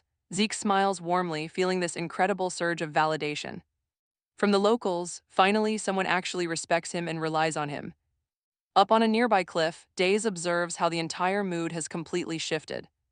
These people, once paralyzed by fear, are now unified and ready to hunt down every last beast. Right before their eyes, a massive change is taking place as the villagers band together to help Zeke reclaim their home, sharing a powerful belief that they can actually win. But this sudden hope spells trouble for Days, who wonders if Zeke is the destined hero who will eventually defeat him. Meanwhile, Alex scowls at the unfolding scene, utterly detesting how joyous and hopeful these mortals appear now that their suffering has stopped. Nearby, Daz points out that even though Zeke is clearly pushed to his absolute physical limit, he continues to push forward and fight far better than expected. Dez suddenly senses something very strange. Still, this outcome is not a bad feeling compared to what they used to know about him. He was a weak chump. Alex stares at Dez in shock. No way is this his actual boss. The king of all demons is actually getting soft over a regular human. Dez explains that he feels warm whenever he looks at Zeke, and he genuinely hopes the kid gets stronger. The more powerful Zeke becomes, the cooler he will look, and Dez wants all that glory for himself. He just hopes the kid gets plenty of reasons to smile. Alex can only stare at this wholesome parental confession. It is completely unlike any demon king. Meanwhile, down in the village, Zeke tears through the mermen and soon the town is completely saved. The overjoyed villagers crowd around Zeke, celebrating their big victory. The grateful crowd keeps cheering, thanking him over and over for his incredible bravery. With the monsters gone, their home is finally safe from future raids. Zeke happily basks in all the praise. Even the old chief steps up to apologize for doubting him. He admits he had no idea the boy would put his own life on the line to protect them. He officially crowns Zeke the village benefactor. The other villagers start apologizing too, feeling guilty because they did not trust him when he first arrived. Zeke just smiles and forgives everyone. With a huge grin, he heads back up the hill where Dez and Alex are waiting. He cheers that he is back safe and sound. Dez asks him how it felt to handle the whole fight completely on his own. Zeke explains he charged right in because he wanted to save those people. But once the chaos started, his shield flew out of his hands. Before he could even blink, the shield was launching mermen left and right. He thought it was going to be easy, but the monsters just kept getting right back up. He quickly realized he was barely doing any damage, and his energy was completely drained. When they closed in to finish him off, he prepared for the end. He thought it was over, but then the villagers rushed in to help him fight. They bravely pinned the monster down, screaming at him to finish the job. It was the absolute coolest thing ever. That hype gave him a massive surge of energy, and his shield suddenly took on a life of its own. It jumped into action, quickly clearing out the rest of the monsters while keeping him totally safe. To Zeke, it was the coolest thing ever. Dez just smiles, quietly amused by the kid's dramatic storytelling. He asks if the quest was fun, and Zeke happily nods. Dez gets up to leave, casually mentioning he is starving and wants to grab some noodles. Zeke chases after him, telling him to wait, and holds out the quest confirmation form. It is basically a feedback sheet that awards satisfaction points. He explains that turning this into the hero management office will get them 3 silver coins. Dez wonders why the kid is handing the reward over, but the answer is simple. Dez is technically his master, but Dez argues that he did not lift a single finger today. Zeke did all the work. Why would he steal his reward like a bad employer? He tells them both to stop stalling and go make him some hot food. Alex gently places a hand on Zeke's shoulder, changing the topic to the serious talk they had with Dez back during the blood purity test. He reminds Zeke about his siblings' school trip and how Zeke did not have the heart to tell them. He simply could not afford it. Sure, those 3 silver coins mean absolutely nothing to Dez, but to Zeke they are everything. He can finally let his siblings live normally, without any shame from wealthy brats. Dez even chimes in, calling Zeke the true hero and leader of their little party. Zeke thinks Dez is a literal angel and thanks him deeply for being so generous. Back in the city, Dez happily stuffs his face with noodles because this is his happy place. He tells Zeke to stop playing the hero and just open up a noodle shop of his own. Suddenly, the mother of dragons walks into the shop and demands a bowl of noodles from Zeke too. Everyone in the store stares at her luxurious clothes in absolute awe, but her attention is elsewhere. She is focused on what satisfies Dez so easily. He directly asks what she is doing here. She explains that keeping an eye on them is her personal responsibility. She asks where Alex is, but Dez simply tells her that the man has his own life. He recalls his recent conversation with Alex, who claimed he was going to find Daresh before Yuljim noticed, seeking the truth behind Jayangsa. Nobody knows that uncovering these secrets will heavily impact the 666th Great War. Back then, Alex complained about how Dez constantly dragged him into random hero quests. He hated it, especially since he is a highly busy member of the Demon Council. Before Dez could punish him for his insolent words, Alex acted fast. He jumped straight into the portal and fled. Now Dez secretly mocks the Dragon Mother. For someone who has been alive for nearly 67,000 years, she is remarkably clueless. Interrupting his thoughts, Zeke politely introduces himself to the Dragon Mother as the party hero. He notes that this is his first time meeting one of Day's actual friends. Yuljim introduces herself as a mage, saying she has heard plenty of things about him. She instantly mocks Days, calling any contact with him a massive, throbbing pain in the head. She even points out how Zeke, despite looking completely exhausted, still runs a shop for that idiot. His body went through total hell, yet he still keeps this store open for that demon king. Zeke quickly explains that he only opened the shop to earn a few extra silver coins. He laughs warmly at how close Days and Yuljim seem to be with one another. Yuljim gladly plays along, while Days seethes inside, refusing to be friends with this old hag. Zeke serves her some noodles, and she eagerly digs in, completely agreeing with Days. She declares that these are easily some of the best noodles she has ever tasted. She immediately offers Zeke a prestigious job, telling him to ditch Days and join her instead. Days snaps back, making sure Yuljim knows Zeke is his, before she asks about his hero test. She wants to know his final grade, and Zeke admits he is a C-rank hero. But Days suddenly blurts out that his blood purity actually measured at a shocking 10%. Yuljim stares in utter shock, but Zeke quickly explains that the testing device was probably broken. Yuljim agrees it must have malfunctioned, as 10% blood purity is incredibly rare. If it were true, Zeke would be the legendary final hero destined to end the war. This revelation secretly shocks Days, but he quickly laughs off her bizarre deduction. He points out that the very first hero was the greatest, yet even he failed to end it. So what could a total idiot with 10% pure blood ever hope to achieve? He even mocks Yuljim because she should know the final hero cannot come from the fourth generation. Days recalls Darius remarking that the fourth generation is entirely ordinary. Their only real purpose is to hopefully select the final hero from the upcoming fifth generation. Even if a hero among them somehow stands out, they are still just stepping stones. They are only playthings for the higher-ups. Yuljim comments on this 10%. That is just a ridiculous number, so why on earth is Days taking this so seriously? Since Zeke is currently a total nobody, Days boasts he can easily generate wealth through pure high purity.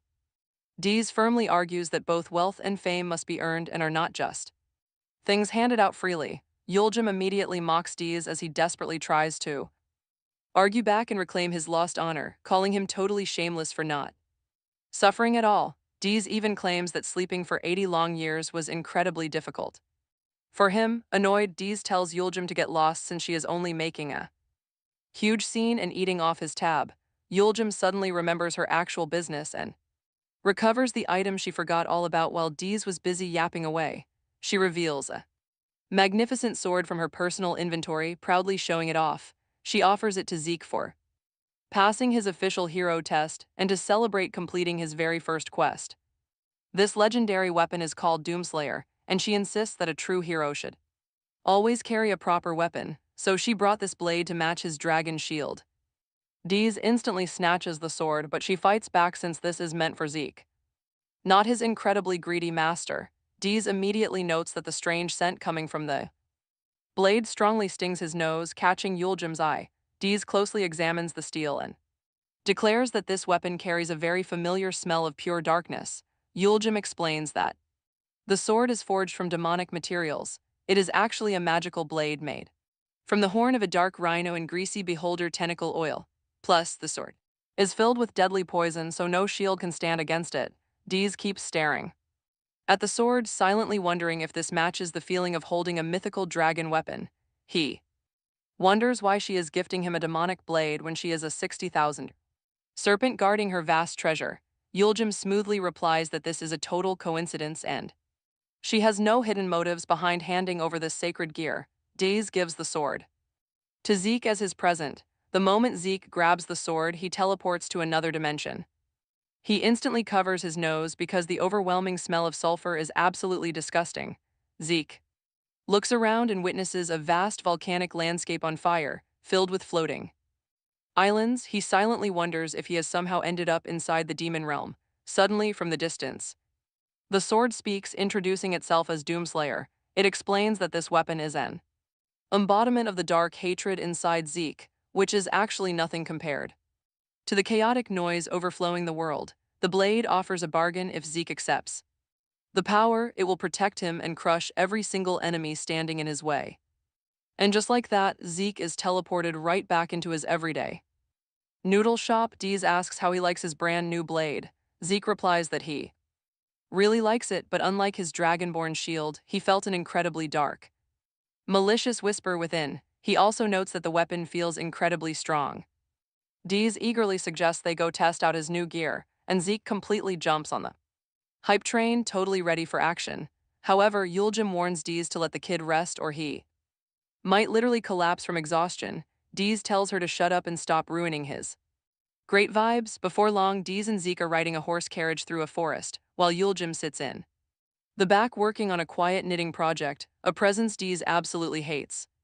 Yuljim casually defends herself, claiming she is only tagging along to watch the show. Zeke curiously asks where they are actually heading, so Deez pulls a quest sheet from his pocket. Zeke's brand new quest is to investigate strange activity in the Karen Mountains where none of the miners have returned. Even the heroes sent into search have completely vanished without a trace. Deez calmly admits he personally handpicked this job. He links it to that earlier merman quest and figures the miners only have a minor goblin problem to deal with. Since they finally got a shiny new sword, this should be easy. Out of nowhere, Zeke asks what kind of monster the Demon King actually is. He wonders what kind of creature could survive being alive for over 60,000 years while constantly causing chaos for everyone and bringing endless suffering. Zeke wonders if that demon king even realizes the massive sins he has committed. Days chimed in, agreeing completely with Zeke. He even mocks himself, calling the Demon King pretty stupid for failing at such a basic task, but Days admits he has no idea what is actually going on among the demons behind closed doors. Maybe there is something humans do not understand, or things the demons just cannot speak aloud. He even suggests the Demon King simply does not want to fight anymore. Zeke laughs at that because thinking the Demon King wants peace is completely ridiculous. After all, he is the ultimate root of all the suffering in the world. Days chuckles, agreeing entirely, it is totally absurd. A bit later, Days points toward the horizon and announces they are getting close, their actual destination. The Kurin mine finally comes into view. Days literally kicks Zeke toward the entrance to go handle it while he naps in the carts. Yuljim sighs, wondering what these two idiots would do without her, and casts a quick spell. Zeke instantly feels a wave of energy. Yuljim then scolds Days for pushing his poor apprentice way too hard. She boosted Zeke but warns him to take care of his own body.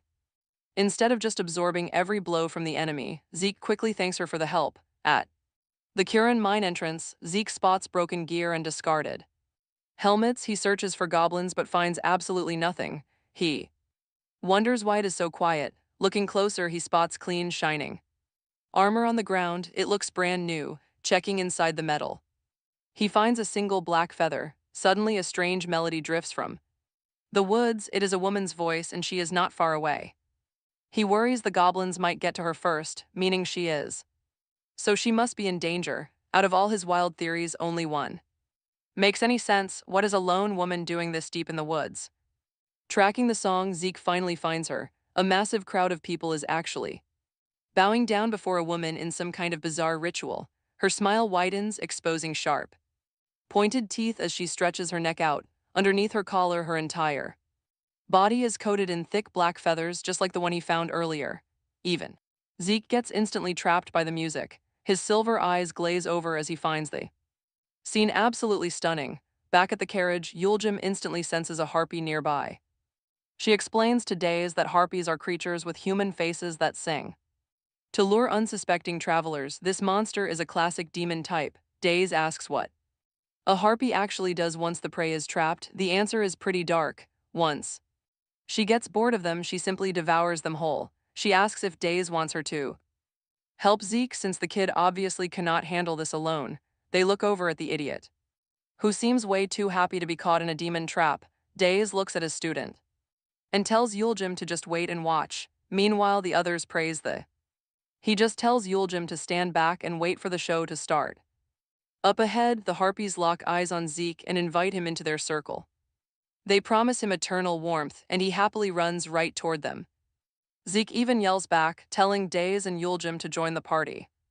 More monsters emerge, but Zeke is completely lost in their spell. And just as that harpy is about to bite his head off, brace yourself. Not on my watch, Doomslayer crashes in, slicing its neck.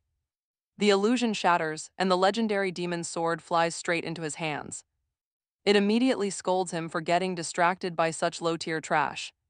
The sword demands he slice them up and end this creepy nightmare. The harpies unleash a sonic screech, but Doomslayer easily drowns out their music. It mocks their weak illusions, proudly boasting that a high demon forged its blade. Unlike these brainless birds, it is about to show them what real power is. It screams, the sword unleashes a deafening roar with all its might. Zeke covers his ears in pain as the shockwave blasts the monsters away. Luckily, his trusty shield flies up to protect him from the chaotic noise. Eventually, the demonic weapon quiets down, and Zeke surveys the completely cleared battlefield. The local miners are still kneeling, but they slowly start recovering their senses. They stare at their own hands, completely bewildered by what just occurred.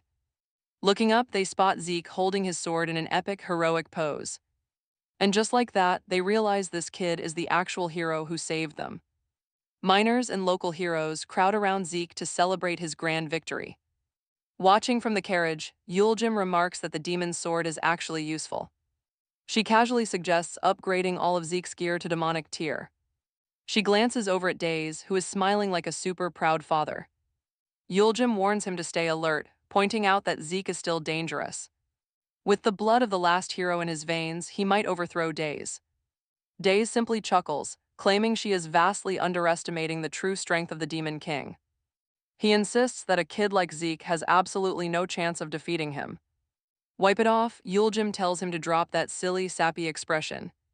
Days immediately objects, but she just finds his sappy, emotional face annoying.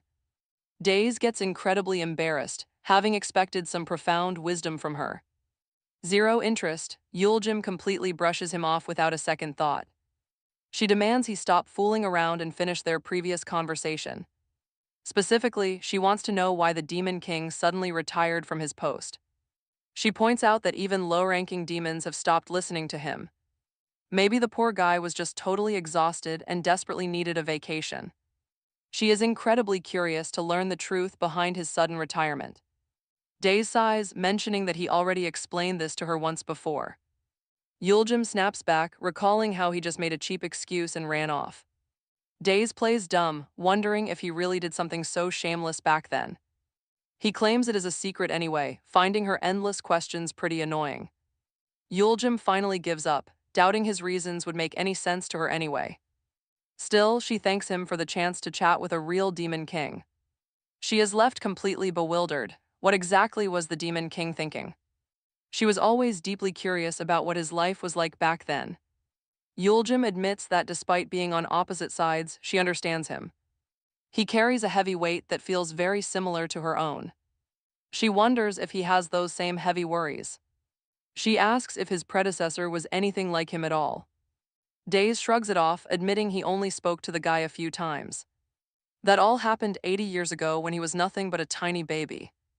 The previous Demon King was nothing but a faint and incredibly old-fashioned soul. Yuljim giggles at his expense, but a surprisingly soft thought suddenly hits her mind. Maybe this war would have ended sooner if his predecessors were like him. She quietly admits that she is completely exhausted by this entire war. Days suddenly stands up inside the carriage and delivers a highly dramatic speech. He proudly declares there will be no more Demon Kings since he retired. Everyone can finally rest, but Yuljim just laughs in his face. She asks how he plans to pull off such a ridiculous narrative. She wonders what kind of scheme he is plotting at this moment. Days has no idea what she is even talking about right now. She sighs, convinced he has an idiot virus and she caught it too. Yuljim says she is leaving, but he throws a fit for answers. But she is already steps ahead, refusing to say a single word. Since he told her nothing, she owes him absolutely nothing in return. She hesitates, wanting to say something she probably shouldn't confess just yet. This conversation was actually fun after 66,580 years. She softly confesses that talking to him was actually a pretty fun experience. The Demon King will cease to exist in 20 years, but she lives forever. Even though she has an eternity left, she will surely miss today. Days immediately locks in and tells her she is an absolute idiot. He vows that he will stay alive until the gods take down the last fire. Even when that day finally comes, he refuses to disappear from this world. He tells her to wait and see because he won't die. She will have to look at his annoying face until the end of time. Yuljim smiles, encouraging him to do just that to kill the boredom. With him around, the entire cycle of eternity might actually be pretty fun. But that sweet moment is instantly shattered when Zeke returns from his quest. Yuljim quickly opens up a portal, tossing Days a bright red scarf. Days catches the fabric, completely confused by what she just gave him. She tells him it is to cover up his ugly collar. He looks down, but she has already vanished into thin air. Zeke runs up to the carriage, absolutely thrilled with his 7 silver coins. This tiny fortune can keep his noodle shop running for 5 whole months. He notices the lady is gone, but Days just demands to go home. Throughout the entire ride back, Days silently stares up at the sky. He stays completely quiet, heading straight to his bedroom once they arrive. Once in bed, he quietly looks at the red scarf Yuljim gave him. Alex pops in, but Days tells him to get lost. Daros is dead. Alex explains how he tried to speak truth but failed. He barely spoke. He worried about being a burden to Days, then it happened. He drank deadly poison, ending his life. Now they are both gone. They are in the 6th campaign. Alex keeps talking, mentioning their endless fights. Despite constant clashing, they have stood together in the demon realm for 665 centuries. Alex demands to know what caused Darush's sudden end. If the king is innocent, what drove the 7th demon lord to end himself? Only Days holds that level of absolute power. Hearing this, the king looks up. He tells Alex that Yuljim did not do it since she was with him. Alex scoffs. Yuljim has 10,000 active clones, which explains her unnaturally long life. She outlives everyone, but is Days truly certain that the woman by his side was actually the true, original form of the powerful mother of dragons? Shocked, Days leaps up. He demands to know about Darush's funeral arrangements. Alex says it is being prepared right now, so Days orders his clothes. In Matto, a grim city at the bottom of the world with black walls, Darush's funeral begins. Armored soldiers march through in silence. They chant a dark hymn for their dead leader, singing of his return. The demon lord born from darkness goes back to the shadows. Death is home. To them, death is a companion. Days walks ahead with the others. They carry Darush's portrait while the heavy chanting echoes through the streets. The demons promise to conquer the entire surface world using his fallen body. They vow to deliver the grand victory he died trying to secure. The chant goes on. They sing that as their long suffering flows on. They too will embrace death. Each demon swears to descend soon. They will join Darush. Soon his heavy coffin is cast into the fire. Flames quickly consume it. The demons swear that when the underground darkness vanishes, they will rise together to become part of the eternal light. Back inside the massive castle, the remaining demon lords lounge around. One of them asks if they are leaving, and the stitched-faced demon nods. Nearby, a bulky warrior complains that this situation is getting out of hand. The King of Flames and Truth, Ifrit, complains about the secrets. He wants to know what Alex is hiding from them on Days' orders. Meanwhile, Sitten quietly watches, noting that Ifrit is incredibly dissatisfied. He despises the current generation of their legendary demon king. Ifrit keeps complaining that Days wanders up to the surface every single day. No one knows his goal. Even the top duke is completely unreachable. Busy chasing the green demon lord, we only have 20 years left. The Great War is looming, and our entire command structure is a total mess.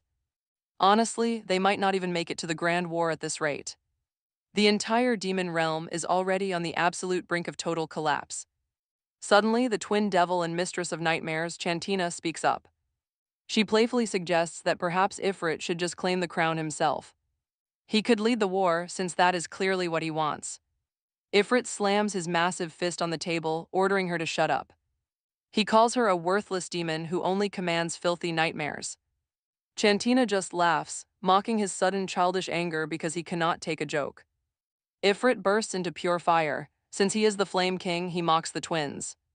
He sneers that they are just two people greedily hogging one single seat. Choosing one and ending the other would make things much easier, he mocks. Chantina just laughs. Even though she looks like two people, she is just one. Ifrit flares his heat even hotter, telling Chantina to back off and shut up. Satan steps in, telling Ifrit to cool it and just watch the show. He warns that his little pets are starting to get a bit too wild. The Serpent King Naga and the Dragon Lord Baina chime in, telling everyone to fight. Ossus, the fierce half-beast ruler of the Beasthead tribe, is totally different. He bangs his bowl down, happily grunting about how great the soup tastes. Honestly, he is way too distracted to notice the other dukes are ready to fight. But far away in the human world, Zeke is sleeping peacefully in his small cottage. Suddenly, he blinks his eyes open and spots Deez sitting quietly on his bed. Zeke tries to sit up and say hello, but Deez gently shoves him back down. Staring at his dark outfit, Zeke asks if someone died, prompting Deez to speak. He talks about a late friend who spent all his time alone with plants. The guy barely spoke a word, and they never had a proper conversation. And yet, the quiet man was incredibly dependable in his own unique way. Deez explains that plenty of enemies wanted him dead, but he was tough. Still, despite his strength, he lost his life so easily in the end. Zeke offers his quiet condolences. Meanwhile, Deez thinks back to the scheming Yuljim. Nobody could have beaten his friend in a fair fight, someone forced his hand. Only she could corner him like that, he swears under his breath, furious. Every single clue points directly to her, he feels like an absolute fool. She just appeared out of thin air and handed him that ridiculous scarf. Zeke suggests talking things through instead of pointing fingers, repeating his father's old advice. Deez just scoffs, his friend is dead, so talking is completely off the table now. He admits he never expected to feel this way, but maybe he did care. Perhaps there was a bit of brotherly love hidden inside his heart after all. Cursing that snake Yuljim, he fumes at her nerve to touch his family. Turning back to Zeke, he warns the boy that he will be gone for a few days. During this time, Zeke needs to look after the shop and keep things running. And if he never makes it back, then the whole place belongs to Zeke. Zeke leaps out of bed, demanding to know what he means by such a dark promise. He shouts at Deez to wait, but the man simply waves and vanishes.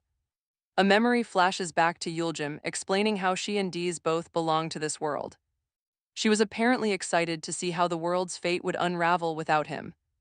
Then she mocked his collar, telling him how ugly he looked wearing it. Covering it with the scarf she gifted him was her casual suggestion. The memory shifts to his friend's casket lowering into the roaring flames. Deez watches it sink, standing in silent grief while Alex hovers right behind him. Alex mutters that if Deez makes a move, Yuljim will finally show her true colors. He urges Deez to unleash his own true form against their enemies. Deez can already picture Yuljim's twisted smile, knowing that would only entertain her. With a sudden burst, Deez streaks across the sky like a blazing red light. That strange energy does not go unnoticed. Many sense it, even those inside. The sanctuary of divine light, he sits on his grand throne, watching. As he mutters, disgusting, he says, meanwhile, Deez lands right in front of Yuljim's cave, heading straight inside. He loudly calls her out, asking if she finally decided to use her scheming brain. Then Deez tears a screen like barrier apart. With his bare hands, he realizes what Yuljim was actually trying to do. It crumbles. Dozens of dragons appear, completely shocked at this sudden intrusion. Who are you? They ask, mistaking him for a random human. How did you tear through our universal barrier and cross over? Deez just smiles. Call your mother, he says, because he has private business with the old hag. Instantly, the silver dragon takes offense at his words and charges. He blasts his blue fire directly at Deez, but is shocked. Deez keeps talking, even as his borrowed human body starts to crumble. It simply cannot withstand the absolute scorching heat of dragon fire. So he decides to show his true self. Trust me, his real power is absolutely terrifying. Red energy floods the entire room, burning their eyes. Out of that blinding light, Deez emerges in his true, legendary form with obsidian limbs and massively toned abs. Bow down, he commands. I am the ultimate, unrivaled king of death. Anyone who witnesses my true form must die. Instantly, the silver dragon fires another blast, but Deez effortlessly blocks it with his wing. Then he snaps his fingers. Instantly, the massive silver dragon is cleanly split into two. The other dragons slice in half as well. He snaps his Fingers again, now they shatter into dozens of smaller pieces. One more snap. And the fragments shrink even further. Finally, Days snaps his fingers. One last time, become nothing, he commands. Immediately, the crumbled pieces of the dragons completely vanish. Days laughs at their pathetic deaths, the remaining dragons rush into the fray, screaming at each other to stop him. They charge directly at Days. He just grins. Where were you all hiding this whole? Suddenly, the sky fills with hundreds of roaring, massive dragons, all ready to strike Days down. He looks up at the circling beasts above his head and laughs. Absolutely none of you will survive to snitch to the mother of dragons, he says. Days takes a deep breath, unleashing his power. Instantly, their heads explode into nothingness. Now the sky rains down hot dragon blood. Days lifts his palm, casually admiring the aftermath of his strength. He laughs. Now Yuljim will definitely show up. Only a single dragon escapes his deadly grasp, flying away to safety, its wings and tail bleeding heavily. The wounded beast barely reaches the nesting grounds of the colony to warn them. A terrifyingly powerful intruder has breached our home, the dragon gasps. He begs the mighty elder dragon to fight off this monster for the sake of their clan and pride. He desperately explains how easily this intruder, Days, breached the barrier and slaughtered the dragon commander along with all the other warriors. Soon, a red dragon flies across the domain, alerting the elite Shadow Jade warriors. An enemy has infiltrated our sacred, peaceful lands. He roars out, we must show them the true wrath of the dragons. The Shadow Jade dragons immediately brace themselves for the oncoming, brutal battle. Seeking vengeance, the dragon turns to the White Jade clan. He begs the White Jade dragons for aid, and their commander listens. He joins the war with all his men, while Deus floats alone. Right where the slaughter first happened, the furious elder dragon confronts him. He condemns his actions as pure blasphemy, invading their sacred home. They are the noble dragon race, the ancient guardians of the divine. But Deus only laughs, calling their high and mighty pride a joke. Mocking him, Deus asks why this weak elder brother even showed up. He specifically demanded to see their mother, not some weak brother. Mentioning her name makes the elder lose his temper like a child. The massive beast lunges forward, catching Deus between his sharp teeth. They crash into the rubble below. Trapped in his jaws, Deus listens. How dare he casually waltz into their sacred territory so easily? But Deus simply kicks his giant jaws wide open, waving goodbye. His eyes flash a dangerous red as he effortlessly slips out of his grasp. He turns to the Shadow Jade commander and snaps his fingers. Instantly, the commander is ripped cleanly in half right before their eyes. The panicked dragons summon roaring lightning, hurling it directly at Deus. He calmly watches as the bolts pierce their own commander instead. Unbelievable, with a single finger, Deus lifts the massive elder dragon. He hovers the beast high in the sky and splits him to pieces. The terrified beasts shriek at the terrifying magic, calling him a demon.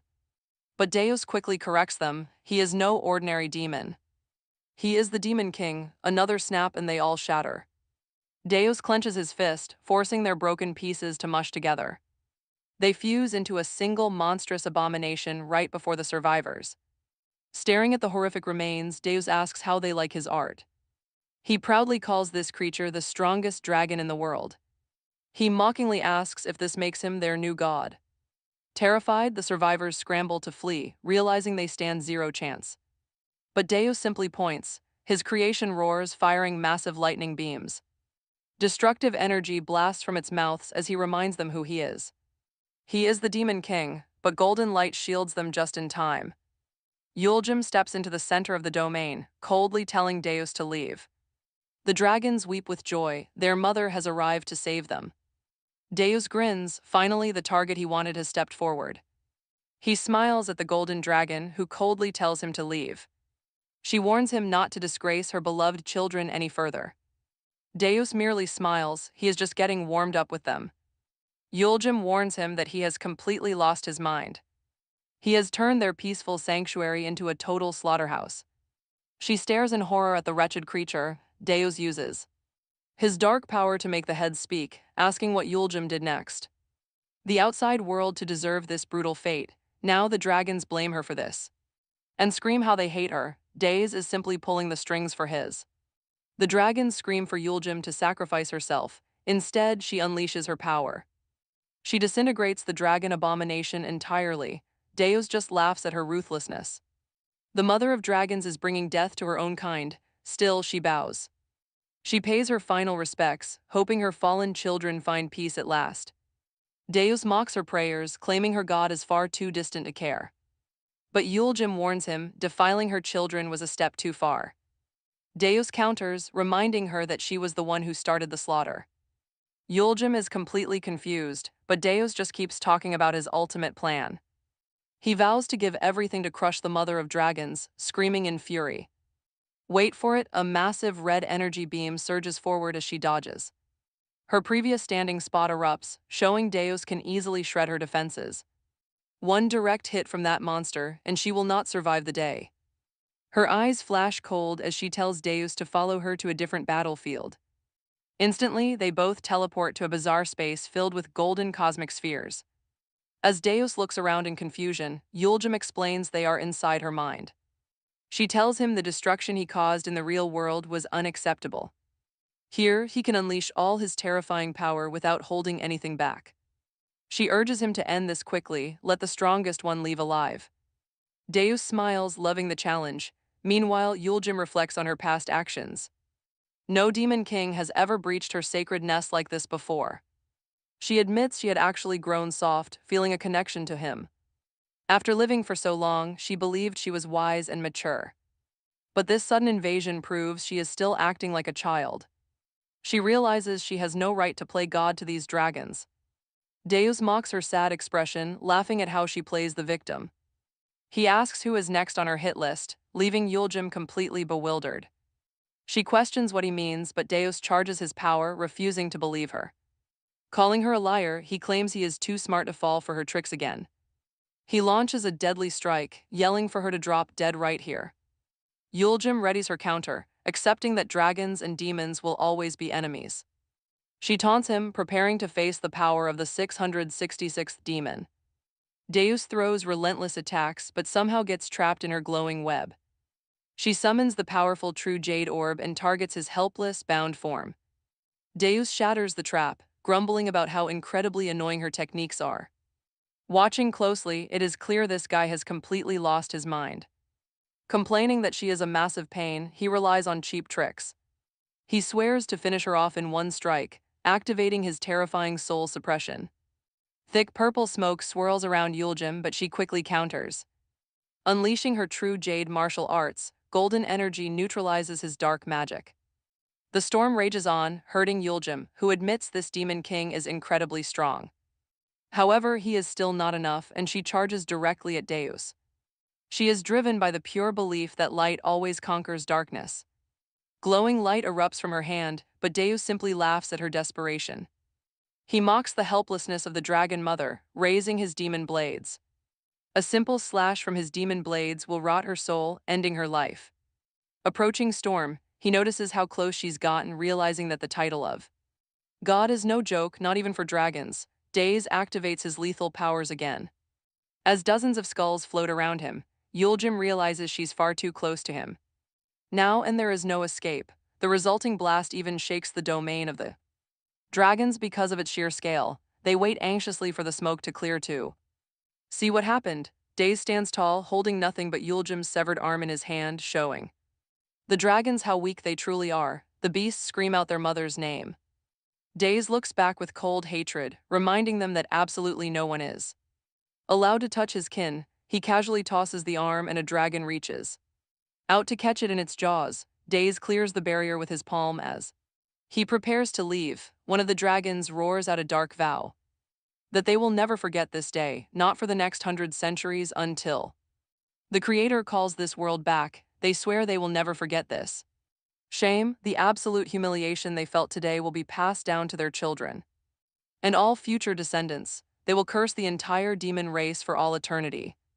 Daze looks back at the shouting dragons and tells them to go do whatever they want. With that, he exits their domain and flies back down, landing on the ground right next to Alex. After receiving a warm greeting, he reveals that he avenged Darush. Alex is shocked, wondering why Daze went to such extreme lengths.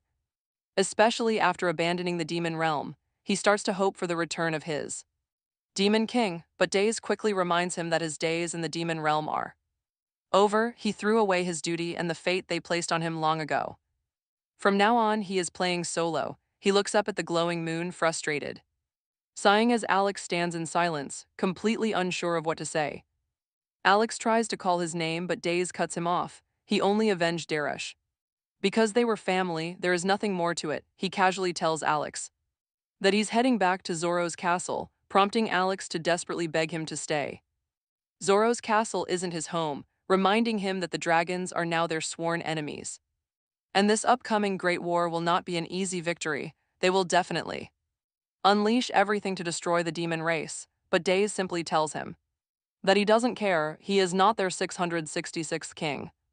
So they can fight this war themselves. Next, Alex tries to guilt trip him.